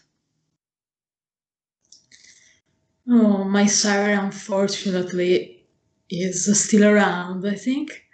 He's quite unmistakable since his habit of dressing in gold. I don't know his name, I'm sorry. I never cared to ask. He's somewhere. Did he not teach you in the ways of our society? No, we just part. Oh well. He try in his weird way to keep in touch, but I am not interested in having any contact with him. So no. But it's more like I go away from him rather than he abandoning me, I suppose. My sire Felicia has taken it upon herself to educate these two young ladies in the ways of our society. I understand. Please, could you just tell me what happened to you during the war? We have been here through the majority of it. We came into contact first with Janina, and then with Mara most recently. We've been moving from place to place, trying to stay where it is safest, relatively speaking, but we never left the city. We've mostly been attempting to avoid the Sabbat presence. And you've been with your sire all this time? Yes, sir. I'm glad she kept you safe. Thank you, as am I. Janina, could you please tell me how and when you became kindred? Oh, well, it was a few years ago, and I tried to help a friend, and the Nazi soldiers, they wanted to kill me, but Daniel I met him before because I thought he was injured and I tried to help him. And we didn't met in person. I saw that he was, I didn't know what I saw, but I thought that he was hunted by someone. And I stepped in and tried to divert the attention because I thought he was someone who just needed medical help. And before I knew, he was gone. And then a few weeks ago, I met him. I was helping that friend of mine. And before I was killed, he showed up and he saved me. And then he brought me back and he offered me his gift. I wasn't sure what he meant, but after I noticed things and I accepted. Then I was with him for a bit, but then he was attacked. It was just like a week or two before I was alone again. So, but I'm not too familiar with him because there was not enough time for me to spend with him. And you believe that he met his final death? I do, because I think he would contacted me after we split up, and he never did. I'm very sorry to hear that. What happened after? How were you managing? I was trying to stay away because he taught me the basics, and I knew how to worked in the hospital and volunteered there, so I had a lot of possibilities to safely get blood. And before I just lived this life without telling about any. I didn't know there were others before I met Bea and her sire at the hospital. I understand. And I assume that you, of course, took care not to mortals during your lonely years. I never said it to anyone, not even to the friend in the hospital that I worked with. Marvelous. Mara, please. You said your sire, you ran away from him. Why was that? Run away. Such a strong word. I simply say no to his romantic proposal. Let's say I stay where I was. He just ran away with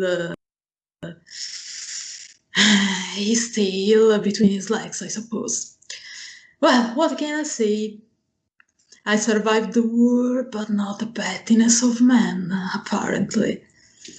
I was embraced during the riot at the end of the war. And I stay where I was embraced.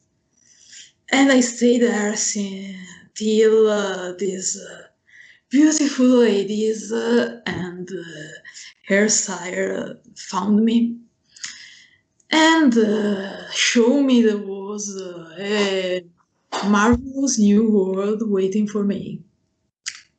And that's about it. I understand. We will most likely have to locate your sire. He looks to the man in a shabby pullover. Do you have any idea who this might be?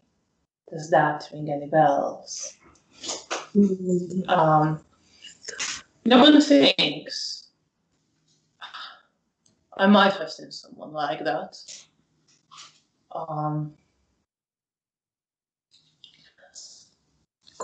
I have no idea where he's now. We'll deal with that later. Obviously. My lovelies, tell me, are you in touch with any other kindred, except for Beatrice's sire? There's a Nosferatu by the name of Roman. He has been staying in close contact with us. The first external kindred that we met was Rahela, a child of Bruno. She was the one that provided us with the phone number. Otherwise, I believe you two ladies had an tense interaction with the Sabbat, which went about as well as it could have, and that they walked away. Curious. Can you tell me more about what happened? I am of course glad that you walked away, but it sounds very unusual. I look to the girls. I think, but that's just my opinion, because I still don't know much about this Sabbath. But I have the impression they were just trying to figure us to see if we were possible recruits for whatever the hell they are doing, how strong we were, things like that. I think if they really wanted us dead, we probably already be. But maybe they are trying to figure out how many we are in the city. Or gather information, I don't know. I think they are playing with us for now. That is why it's scary. Understand that you refused their recruitment attempts most sternly. Yes, it was not very appealing. What are you thinking when you're saying this, Mara? What are you thinking about? What are the main thoughts in your head? I was thinking about the church, the people that the fact they just embrace people and throw them to die, and was like, okay, it was not such a marvelous option to join them. Right, he observes you very carefully as you speak. Janina, do you have any details to add to this account? Well, there was a priest. The priest tried to talk with us, and he was talking about his ways, or like the way why they killed these people at some sort of celebration. I'm not sure. It sounded like a bunch of nonsense to me. So, and I assure you that it is. Yes. Well, I have no doubts about that. Where was this? Where it was? Where? Do I remember the place? Oh yes, you can give more or less the area. Okay, sorry, is he asking in relation to where the people were killed or where the interaction was held? Interaction with the priest. Okay.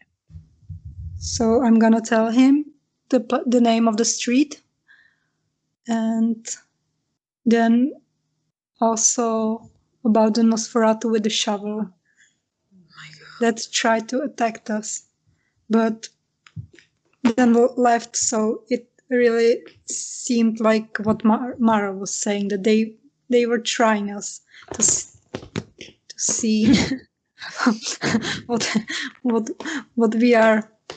we are capable of, and that I know at least about these two, the priest and the Nosferatu, and the shovelheads. Yeah. But Antoni looks to Lucian and says, I believe I know of this Nosferatu. What is his name, if I may ask, please? I'm afraid I don't know that much. Oh, I see, I understand. Thank you. I've only heard that he's been causing trouble to some of our kindred. Hopefully that will be over soon. Yes, we can all hope for that. But let's not bore our guest with that just yet.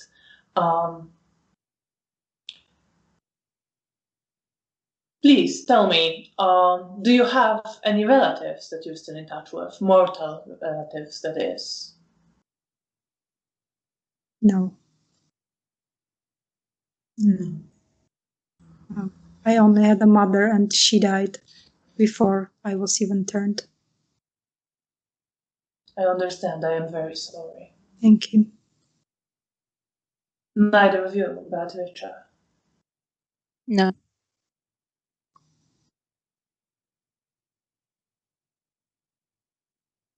He looks to all of you again, very carefully, very slowly, taking his time.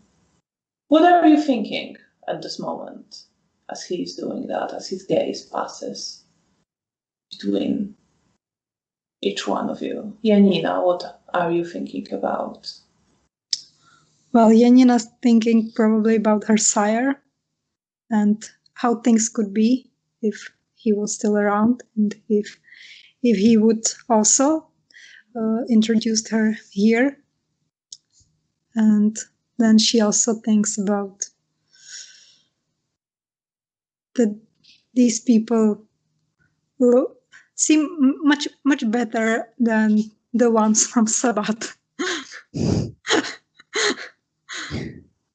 Like What are you thinking? she's not exactly like doesn't like the look of the pretty fancy man, but like at least he seems like nice and polite. What are you thinking about Mara? Mara is very suspicious of them, and she probably thinking that she trusts very little everybody in the room except for her sisters. So she's trying to judge who they are, what are they doing, if they are just some sort of detective for the prince, or is there something else. She's very studying. Do you want to roll perception and empathy? Okay. Difficulty is 6. But insightful. Insightful, yeah. That counts. Ooh. 6. Okay, 2 10, so 1, 2, 4, 6 successes. 6 successes. Okay. So, you see, you can't quite tell what Lucian, the man talking to you the most, is thinking. He seems polite, friendly, closed off underneath it. What you can see as you're observing it, Antoni seems a bit bored with all of this. And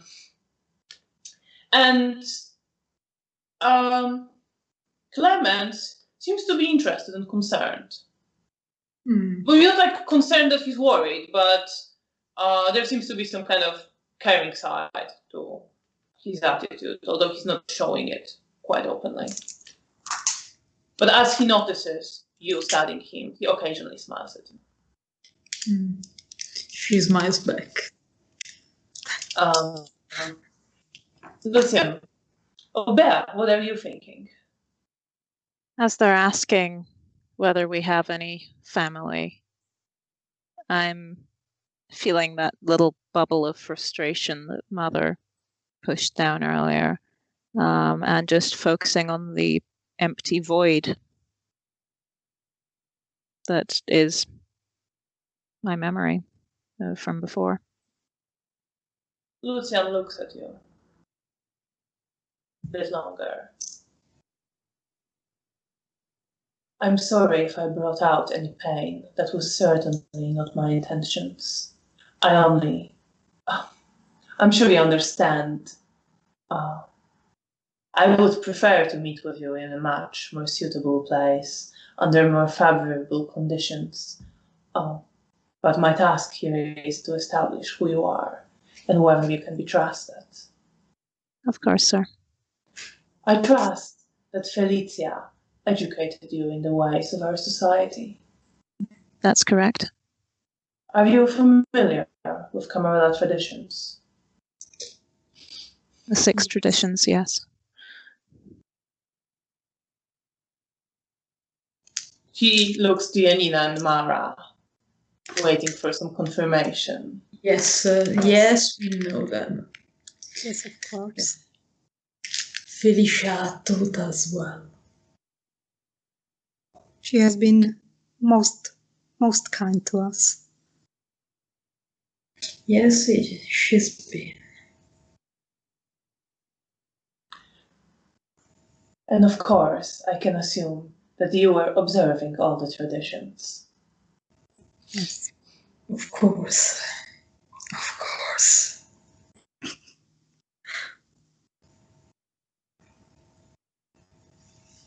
Would you care to demonstrate your knowledge for me, please?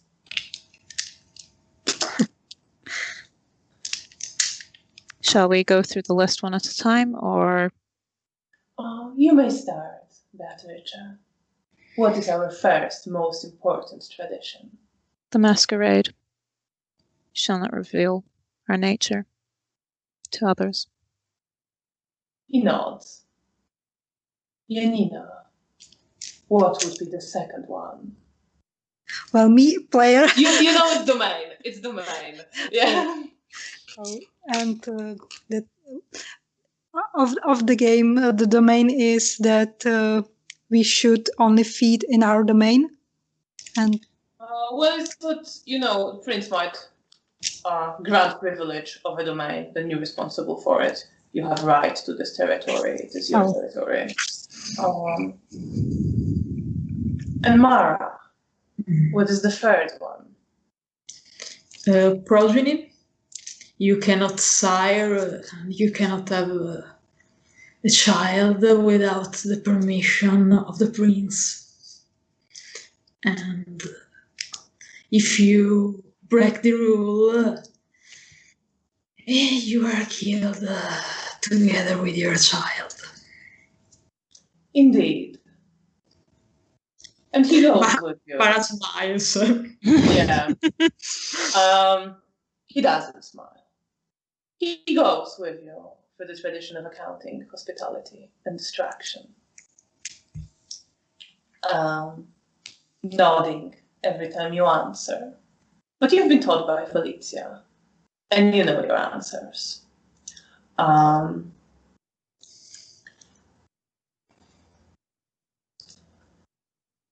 right. I believe that settles it. Would you wait for me just a moment longer? There's one more thing I need to arrange. Of course, sir. Yes. I will see you shortly.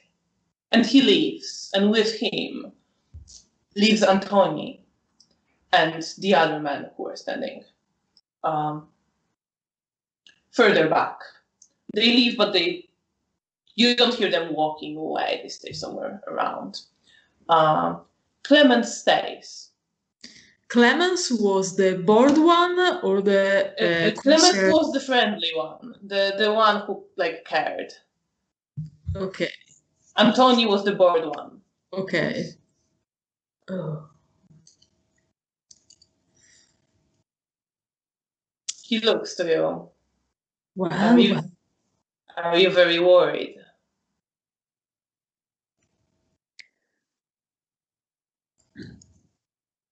Sorry, who is he looking to here? All of you, sort of, to Right. the room. Somewhat. You mean Maybe. if we might get killed because we were not not approved progeny? Some of us, at least. I don't think we were interrogated so much. I don't know if you were, but I think you should be all right. It's gonna be fine, don't worry. Thank you, sir. Thank you. Thank you. Beatrice, please roll perception and awareness with difficulty 7.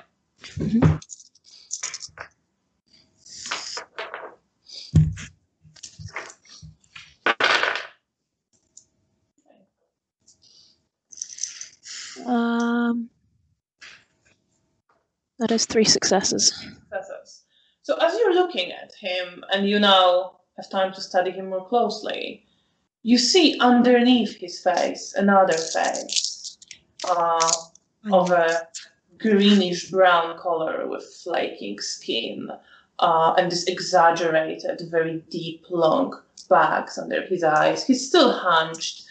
His hair is almost entirely gone. There's just a few patches of graying hair at a few places on his head. So you notice that. So you can sort of see one face and the other. Okay. I make no indication that I've noticed this, because that would be rude. He's smiling. I will smile back. So you are the welcome committee, or what? Why are you here now? Are you forced to assist? Are you here because you want to know the rookies? Well, I wouldn't go as far as forced. It is my duty to keep Camarilla kindred safe.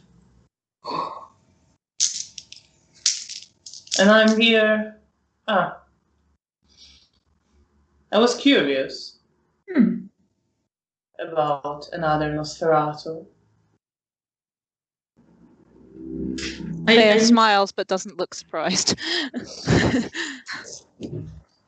I look him very well. Seems like an older man. Can't see anything. I will turn, look Mara sort of in the face and just raise my eyebrows slightly, and that's it. Hey, you can do that maybe if I focus long enough. You can do that. Well, you know Roman? I don't know him personally. I believe he's Wolf's boy. Yes. Yes, he was actually give me the task to say hi to this wolf. Well, if I ever met her. I'm sure the Primogen will want to meet you eventually. Yes. Thanks for the warning, Roman. That was not said in character. Yes, you say that in character. No, I do not say that in character. Good. I'm looking forward to that. Roman spoke very well, very much about her. It was the more intense 1 minute talk he ever had.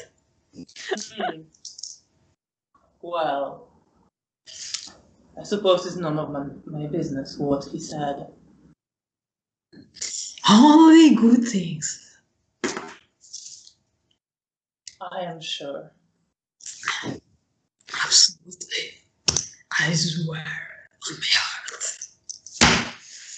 Well, now we are going. Quite a flair for the dramatic, don't you? Me? don't know what you're talking about. She's mine. He just shakes his head. Oh,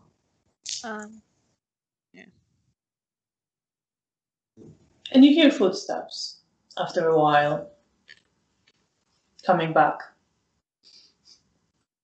The door opens. Lucian steps in.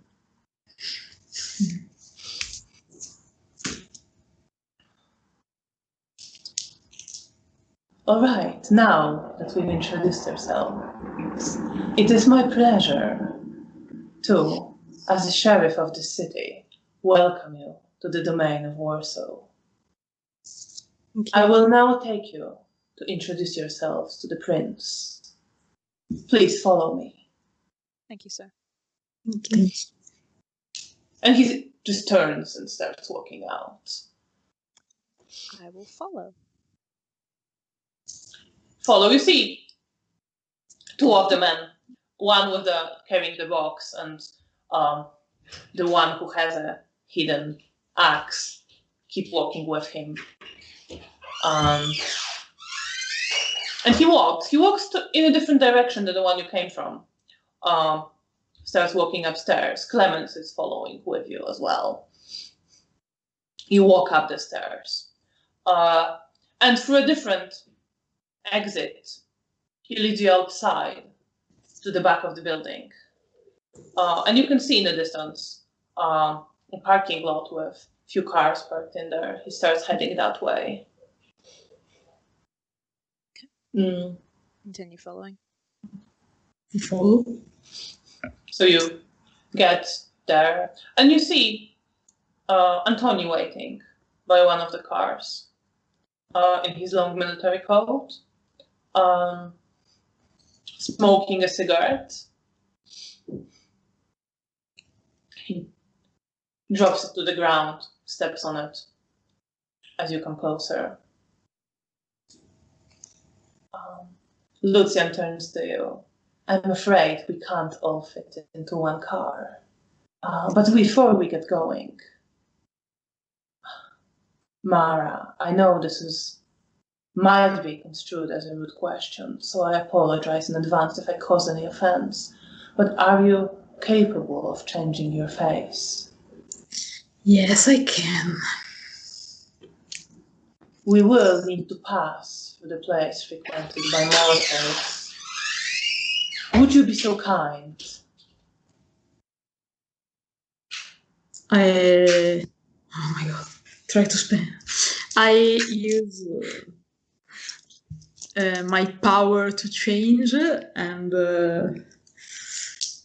probably I should have amped more before doing this. I have to roll something. You roll manipulation and performance with difficulty 7. How do you want to look? Do you want to do the bare minimum of looking like a human, or do you want to... No, I can't. This is the time to be... this is the time to shine. Basically, the more beautiful you want to be, the more blood it will cost you. Share is coming. Not more than 2 blood, right? Well, it can cost all the way up to 5 if you want to be really beautiful. No, I'll keep to a maximum of 2. Okay.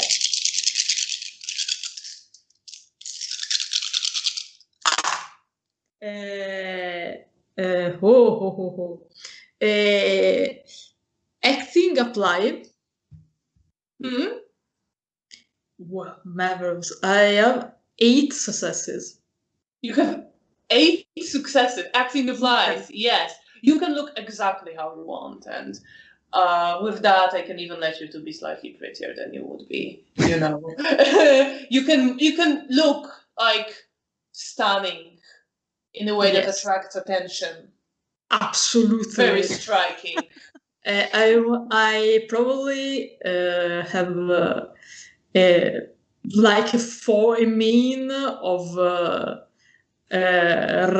bright red hair, violet eyes, and I'm dressed like I'm dressed now, but sparkling.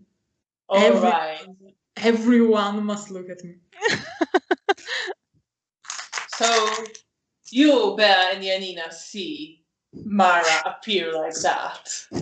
I don't think I even bat an eyelid at this point. I keep cock. Yes. You I'm like, see Clemens raise his eyebrows and shake his head a little bit behind Mara's back.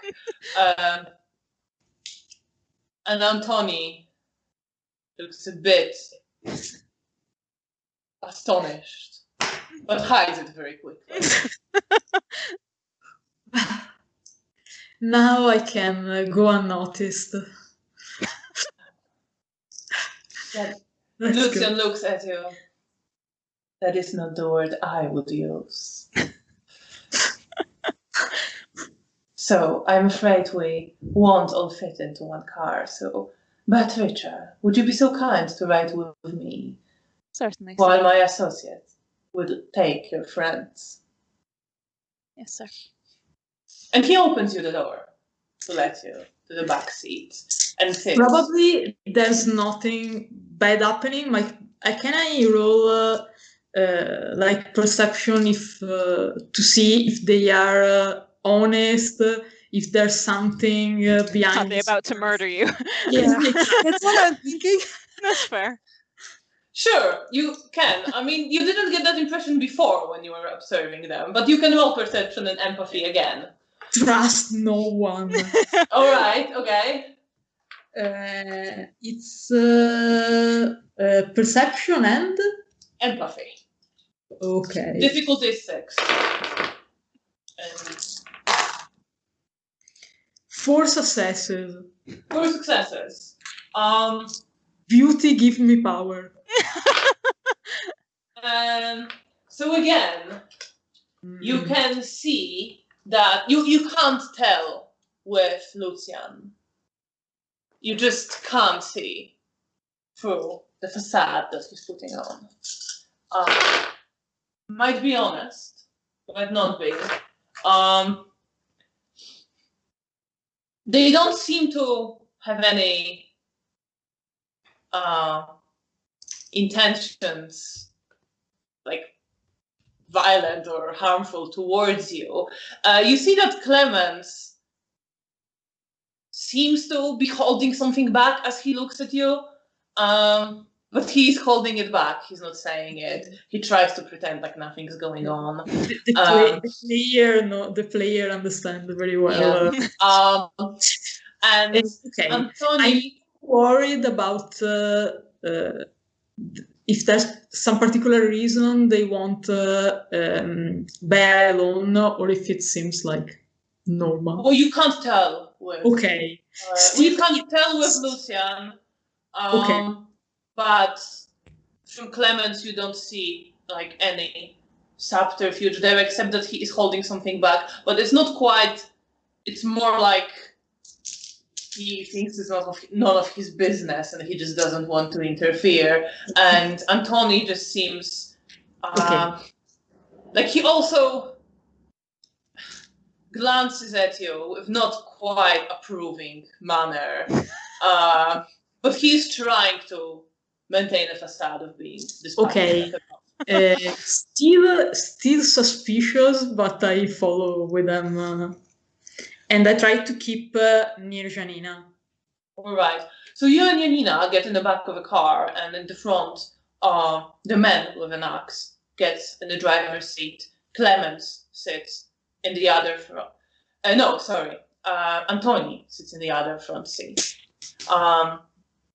And you, Bea, get in the car with Lucian, who held the door for you. Then the driver, who's been carrying this box that he now puts in the back of a car. He opens the door for Lucian, closes it, sits in the driver's seat. Clemens gets in the other front seats. And you start driving. through the ruined city. Bea, you're sitting near Lucian. He looks to you, smiles slightly. I'll smile back. Am I correct in making the assumption that you are a leader of your little group? I've done my best to help in their education, and I do feel responsible for them, in a sense. You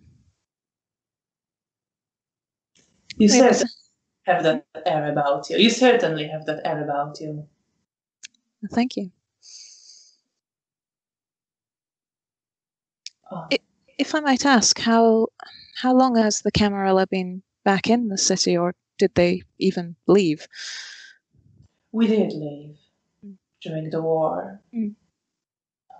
The prince kindly offered us sanctuary at her house in the countryside.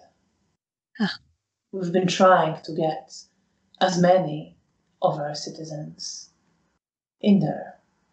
But as you understand, it was chaos and the city was dangerous. Of course. And we were unable to reach everybody. I understand.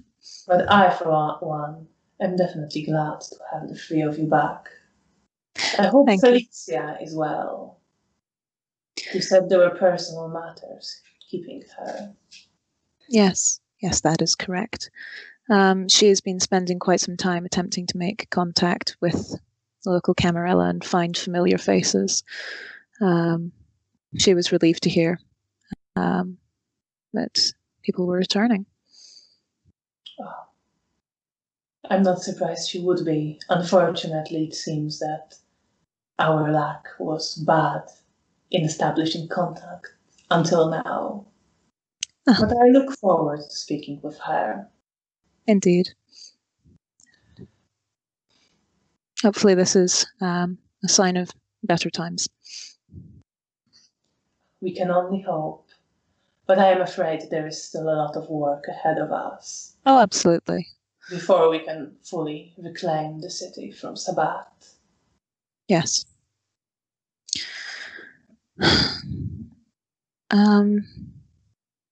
I would like to maybe glance out of the window and look to the moon again and see what this evening holds for us. So you are looking for omens? Yes. So roll perception and awareness with difficulty 8.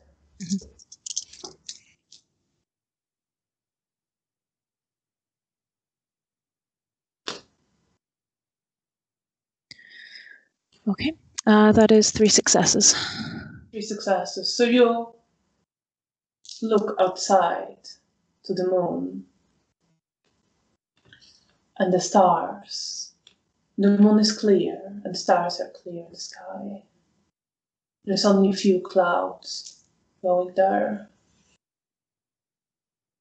You hear the sound of the car engine, nothing else. The city is quiet, as if in waiting. The clouds are perfectly still. And you know, at the moment, this is calm. It could stay calm or it could be calm before the storm. There is a change coming into your lives. This evening is bringing you change, but you don't know the direction of change. Of course. I'll shake myself back to the moment. But it is calm. There isn't an immediate danger. At which point I will relax. He looks to you. Anything interesting out there? Just the moon. It is a beautiful night. It's showing me positive signs, hopefully. Well, I am very glad to hear that. Indeed. I should warn you. Well, warn is perhaps a too strong word. But after you are introduced, you will probably be expected to perform some duties for us. Of course, sir. We will, of course, consider your abilities and the fact that you are young and newly introduced. And I assure you that the protection that you will get in exchange will be worth it. Absolutely, sir. If nothing else, we are incredibly grateful to have an increase in numbers and strength. It has been uncomfortable to be so close to the Sabbat. I can only imagine. And I must commend you for surviving, keeping your friends safe, Thank you, sir. and bringing them to us. I'm afraid many didn't get that chance. No, I don't wish you imagine could have they done did. more. And he looks outside the window as well, at the destroyed buildings, as you keep driving.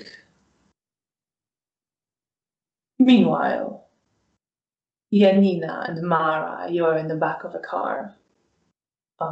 Antoni is sitting at the front. You start driving. He's quiet. He's looking straight ahead.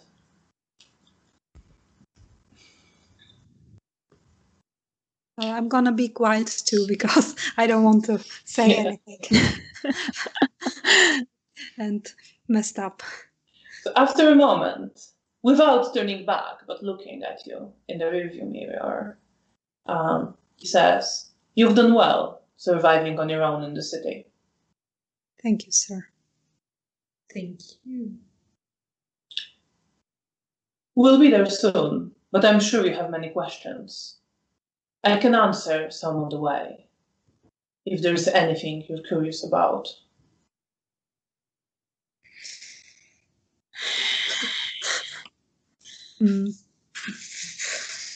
A lot of things. Where you just came back after the war? You were in hiding? Yes, we left the city. Mm. Those of us who managed, anyway. Mm. We didn't get to everybody. But from what I heard, certainly you weren't around yet when we left. Mm. Mm. So,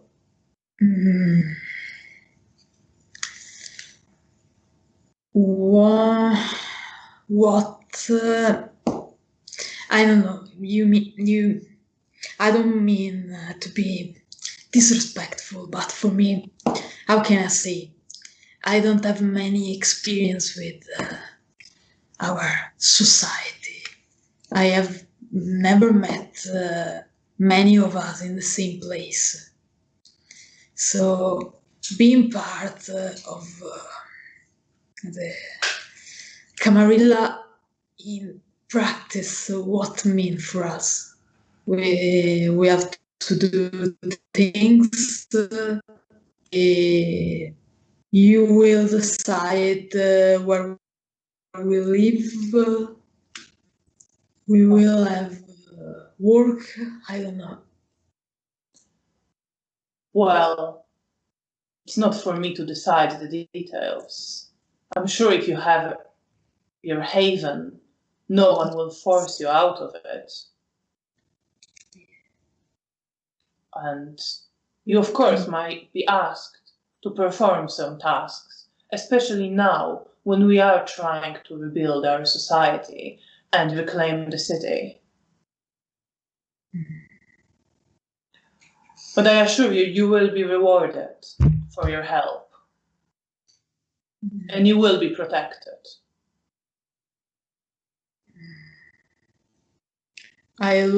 Mara looks at Janina to see what she thinks. Janina's trying to have a poker face. It's trying to keep the poker face. What are you thinking, though, as you hear all this? Well, I'm certainly happy that we found them and we established contact, and that we are here. But I think I'm a bit concerned when they mentioned that we were gonna have to do something, some tasks, or I don't know. She thinks that she's not sure what kind of task it can be. So that's a bit worries her. But beside that, she seems that this is a good situation. That for now she doesn't feel unsafe. And soon, it indeed isn't a long ride.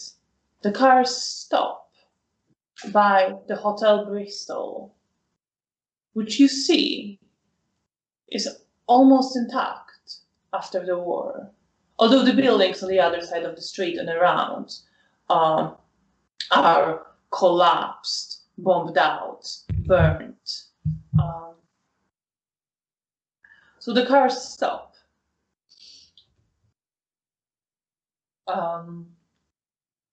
Antoni says, "We're here," and he steps out.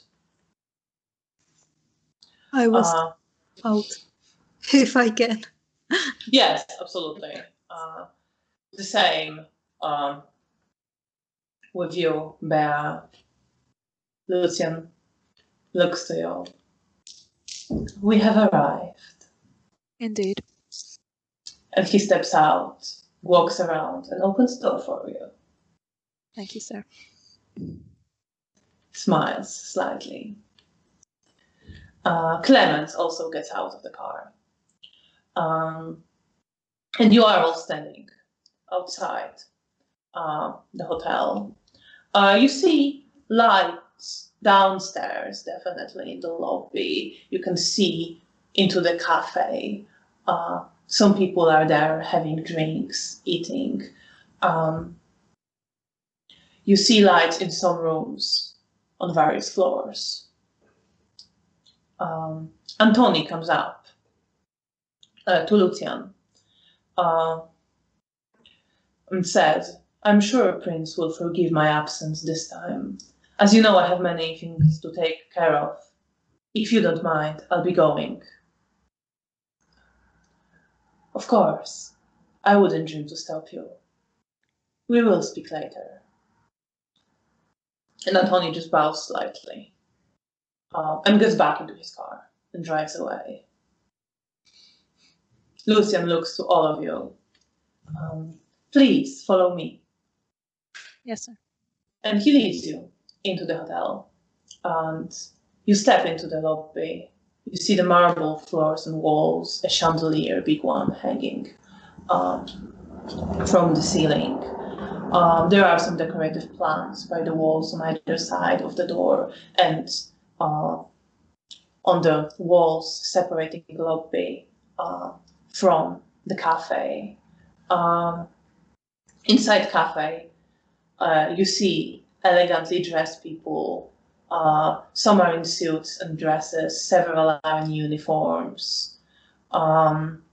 Some are also sitting at the tables on balconies running all the way around you on the floor above. Some woman is laughing as you enter. You hear piano music coming from the cafe. As you are walking through the lobby, some people are moving about. Two men pass you. One is wearing a bit too tight suit, moving kind of stiffly, smoking a cigarette. Another is in a military uniform, smiling. They are speaking in what you think is Russian. You continue walking. There are a few guests coming in and out of the cafe as you walk through the lobby. And At some point, as you are getting closer to the stairs, you see a woman looking at you. She has long, very thick, wavy, auburn hair. She's wearing a long black skirt, very simple, and an elegant white blouse with a bit of lace at her wrists and by her neck. And around her neck is a bronze locket that Bea reminds you a bit of the one you have. And she's looking at you. She looks to be maybe in her 20s, fairly young. Observes you as you walk past. And you see her nodding and bowing slightly to Lucian, who nods and smiles at her, but leads you further up the stairs. And you are walking past some more people drinking and smoking. You hear conversations mixed both in Polish and in Russian as you walk past.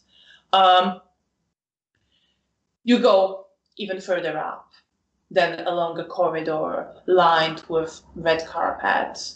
And finally, Lucian opens the door, and before you, you see a banquet hall, emptied of all the furniture at the moment. There is again a chandelier hanging in the middle of the room. There are no windows here. Both walls are decorated with red tapestries on which there are some golden geometric patterns. And between them is all very symmetrical, very geometric. Between each two tapestries, there is an elegant bronze walled candelabra, putting more light in the room.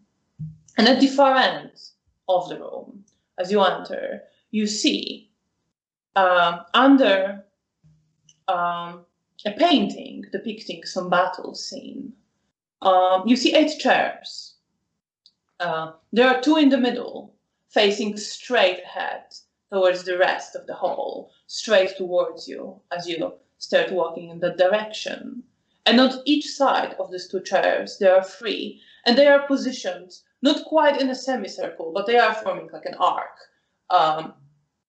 And on the left side of the central 2 chairs, in one chair, there is sitting a man. He half sits, half lies there. He is very handsome, looking to be maybe in his 30s. He's clean-shaven, with light brown hair, rather slender figure. He put his feet up on the other chair next to him, looks entirely comfortable, smiles very broadly. He is dressed in a sleek black suit, with a patterned gold and a sort of rusty collar shirt underneath that matches his pocket square. And as you start walking towards there, his smile broadens even more. He doesn't bother to stand up. He looks towards all of you and says, "Well, Lucian, you certainly took your time. You must enjoy keeping me waiting."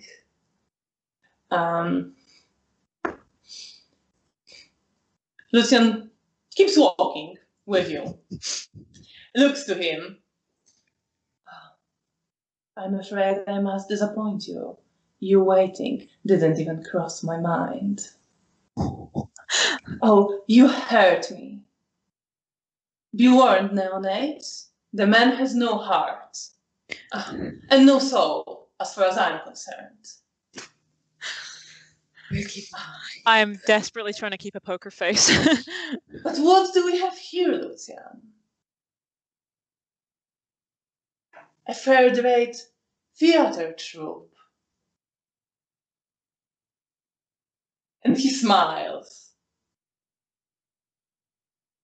I will smile politely and no more. And he looks Mara straight at you. Mara smiles. Straight into your eyes. How are you feeling? Mara strikes back at him. Mara is like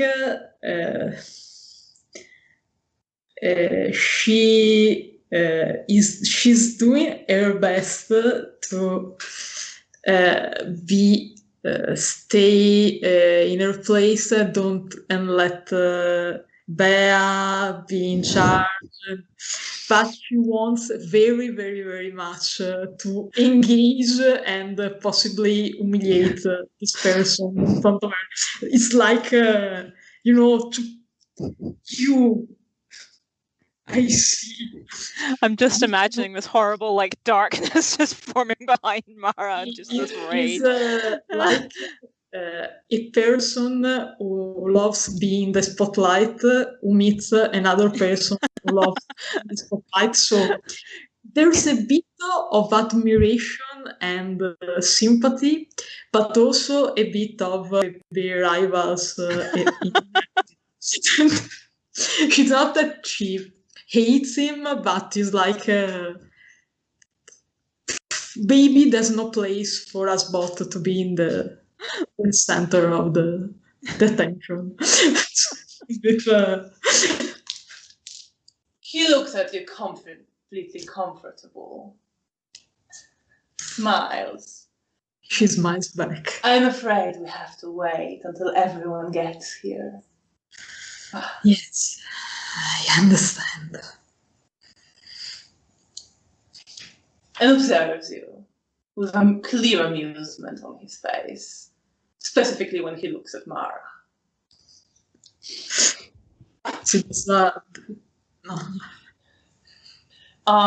So you are standing there. Lucian just sort of stays with you in the center of a room.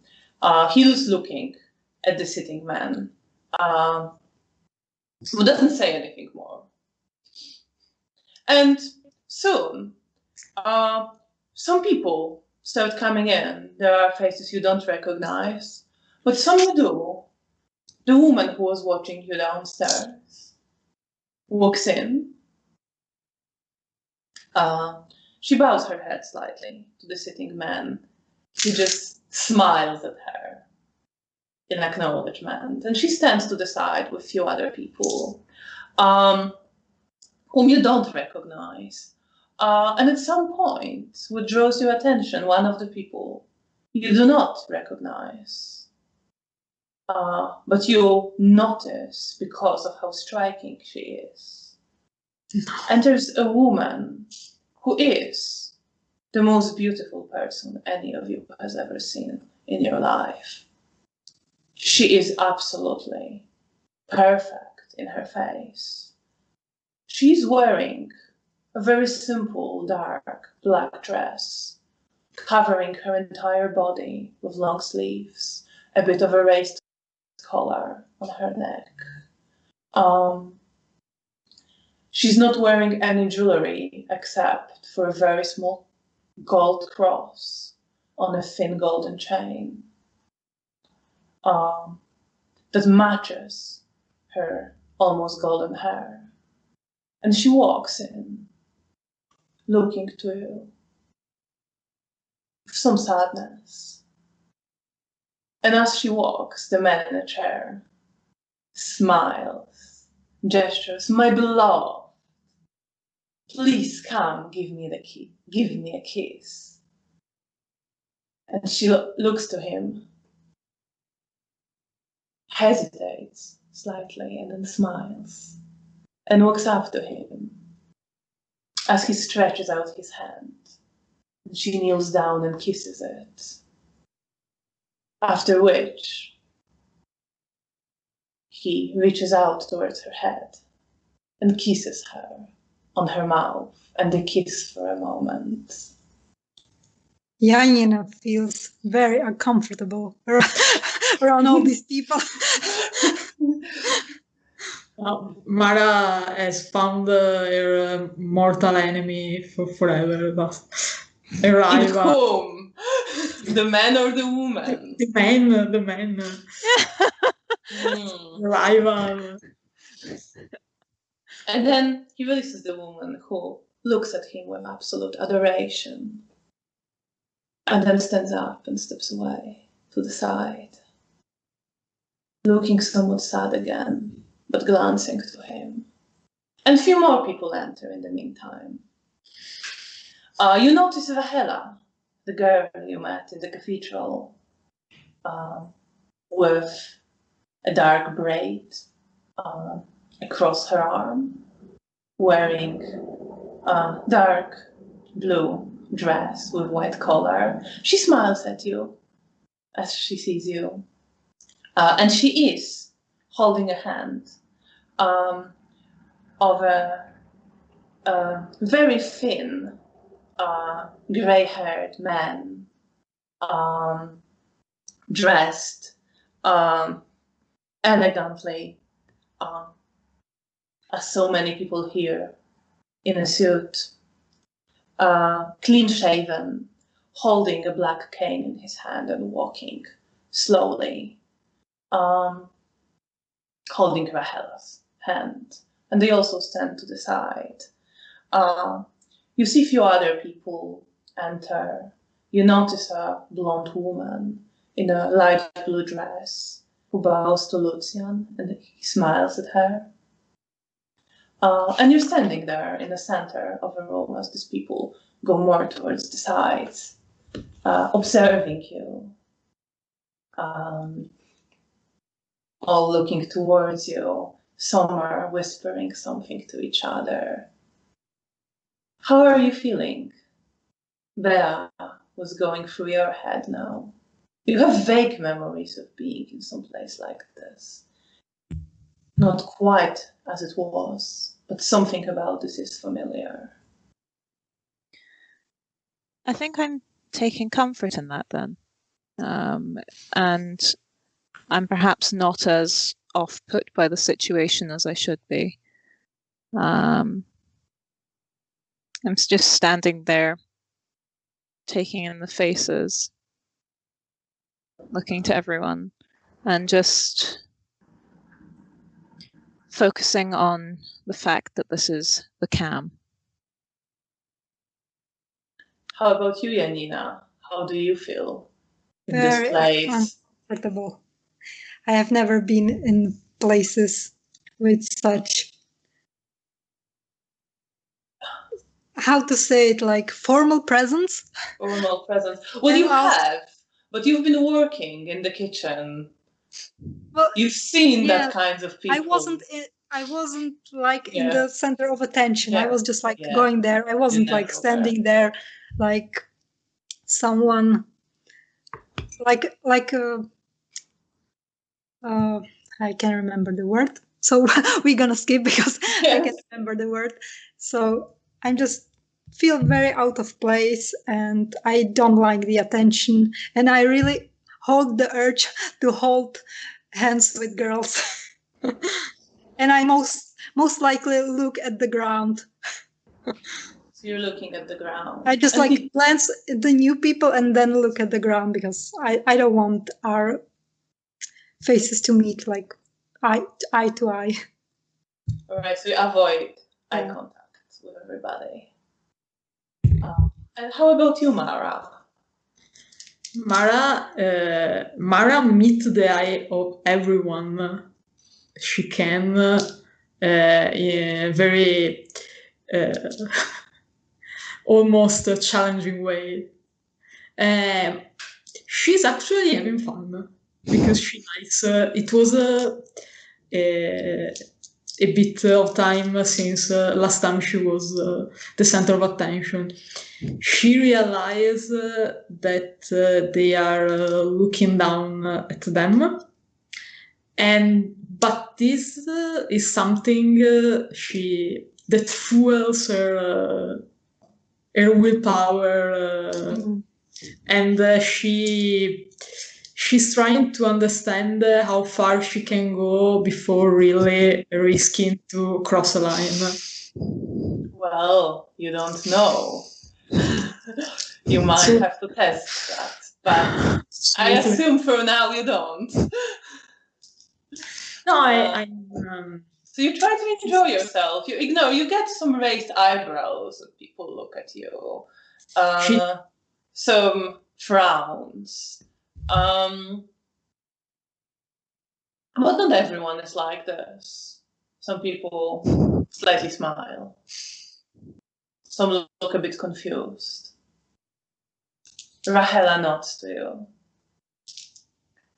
And finally, the door, not the door that you entered through, but the door which is on this side of the room, to the right of the chair, opens. And the first person you see entering is a tall, broad-shouldered, almost statuesque man.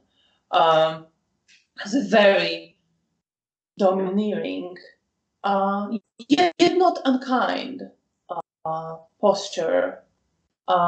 Looks to be maybe in his 50s, with grey hair and a big grey moustache under his nose. He's dressed in a brown checkered suit.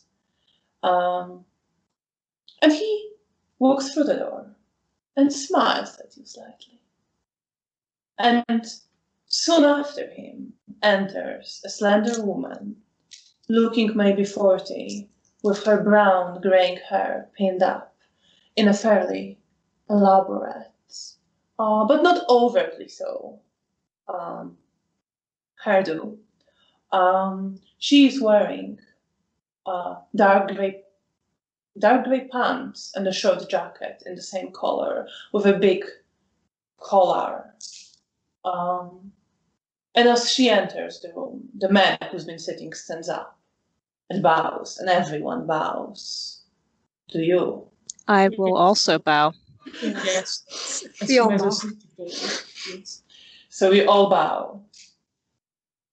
Yeah, looking how everyone's bowing, so she could copy it. You copy, I assume, Bea and Mara, who stands closest to you, and Lucian also bows. And she walks confidently at a quiet, fast pace towards one of the chairs that are facing straight ahead in the middle of this arc, and sits down as she gets there. And as she does, the man who walked in front of her sits down in the other central chair next to her, on her right hand. And the man you talked to briefly sits down as well. But this time doesn't put up his legs on the other chair. He just stands. He sits relaxed, but very formal. And the woman who entered, who, as you can assume, is Katarzyna, the prince of the city, looks at you with her piercing gaze of her very intensely blue eyes as she considers you for a moment. And this is where we will end for today. Thank you so much for playing. Thank you. Thank you. And thank you to everyone who's been watching. I hope you all enjoyed it. So we will pick up the story as the coterie is introduced to the prince in 2 weeks, on the 29th of December, the same time. We hope to see you all there. And once again, thank you so much for being with us and enjoying the story together with us. So see you in 2 weeks. Good night. Good night.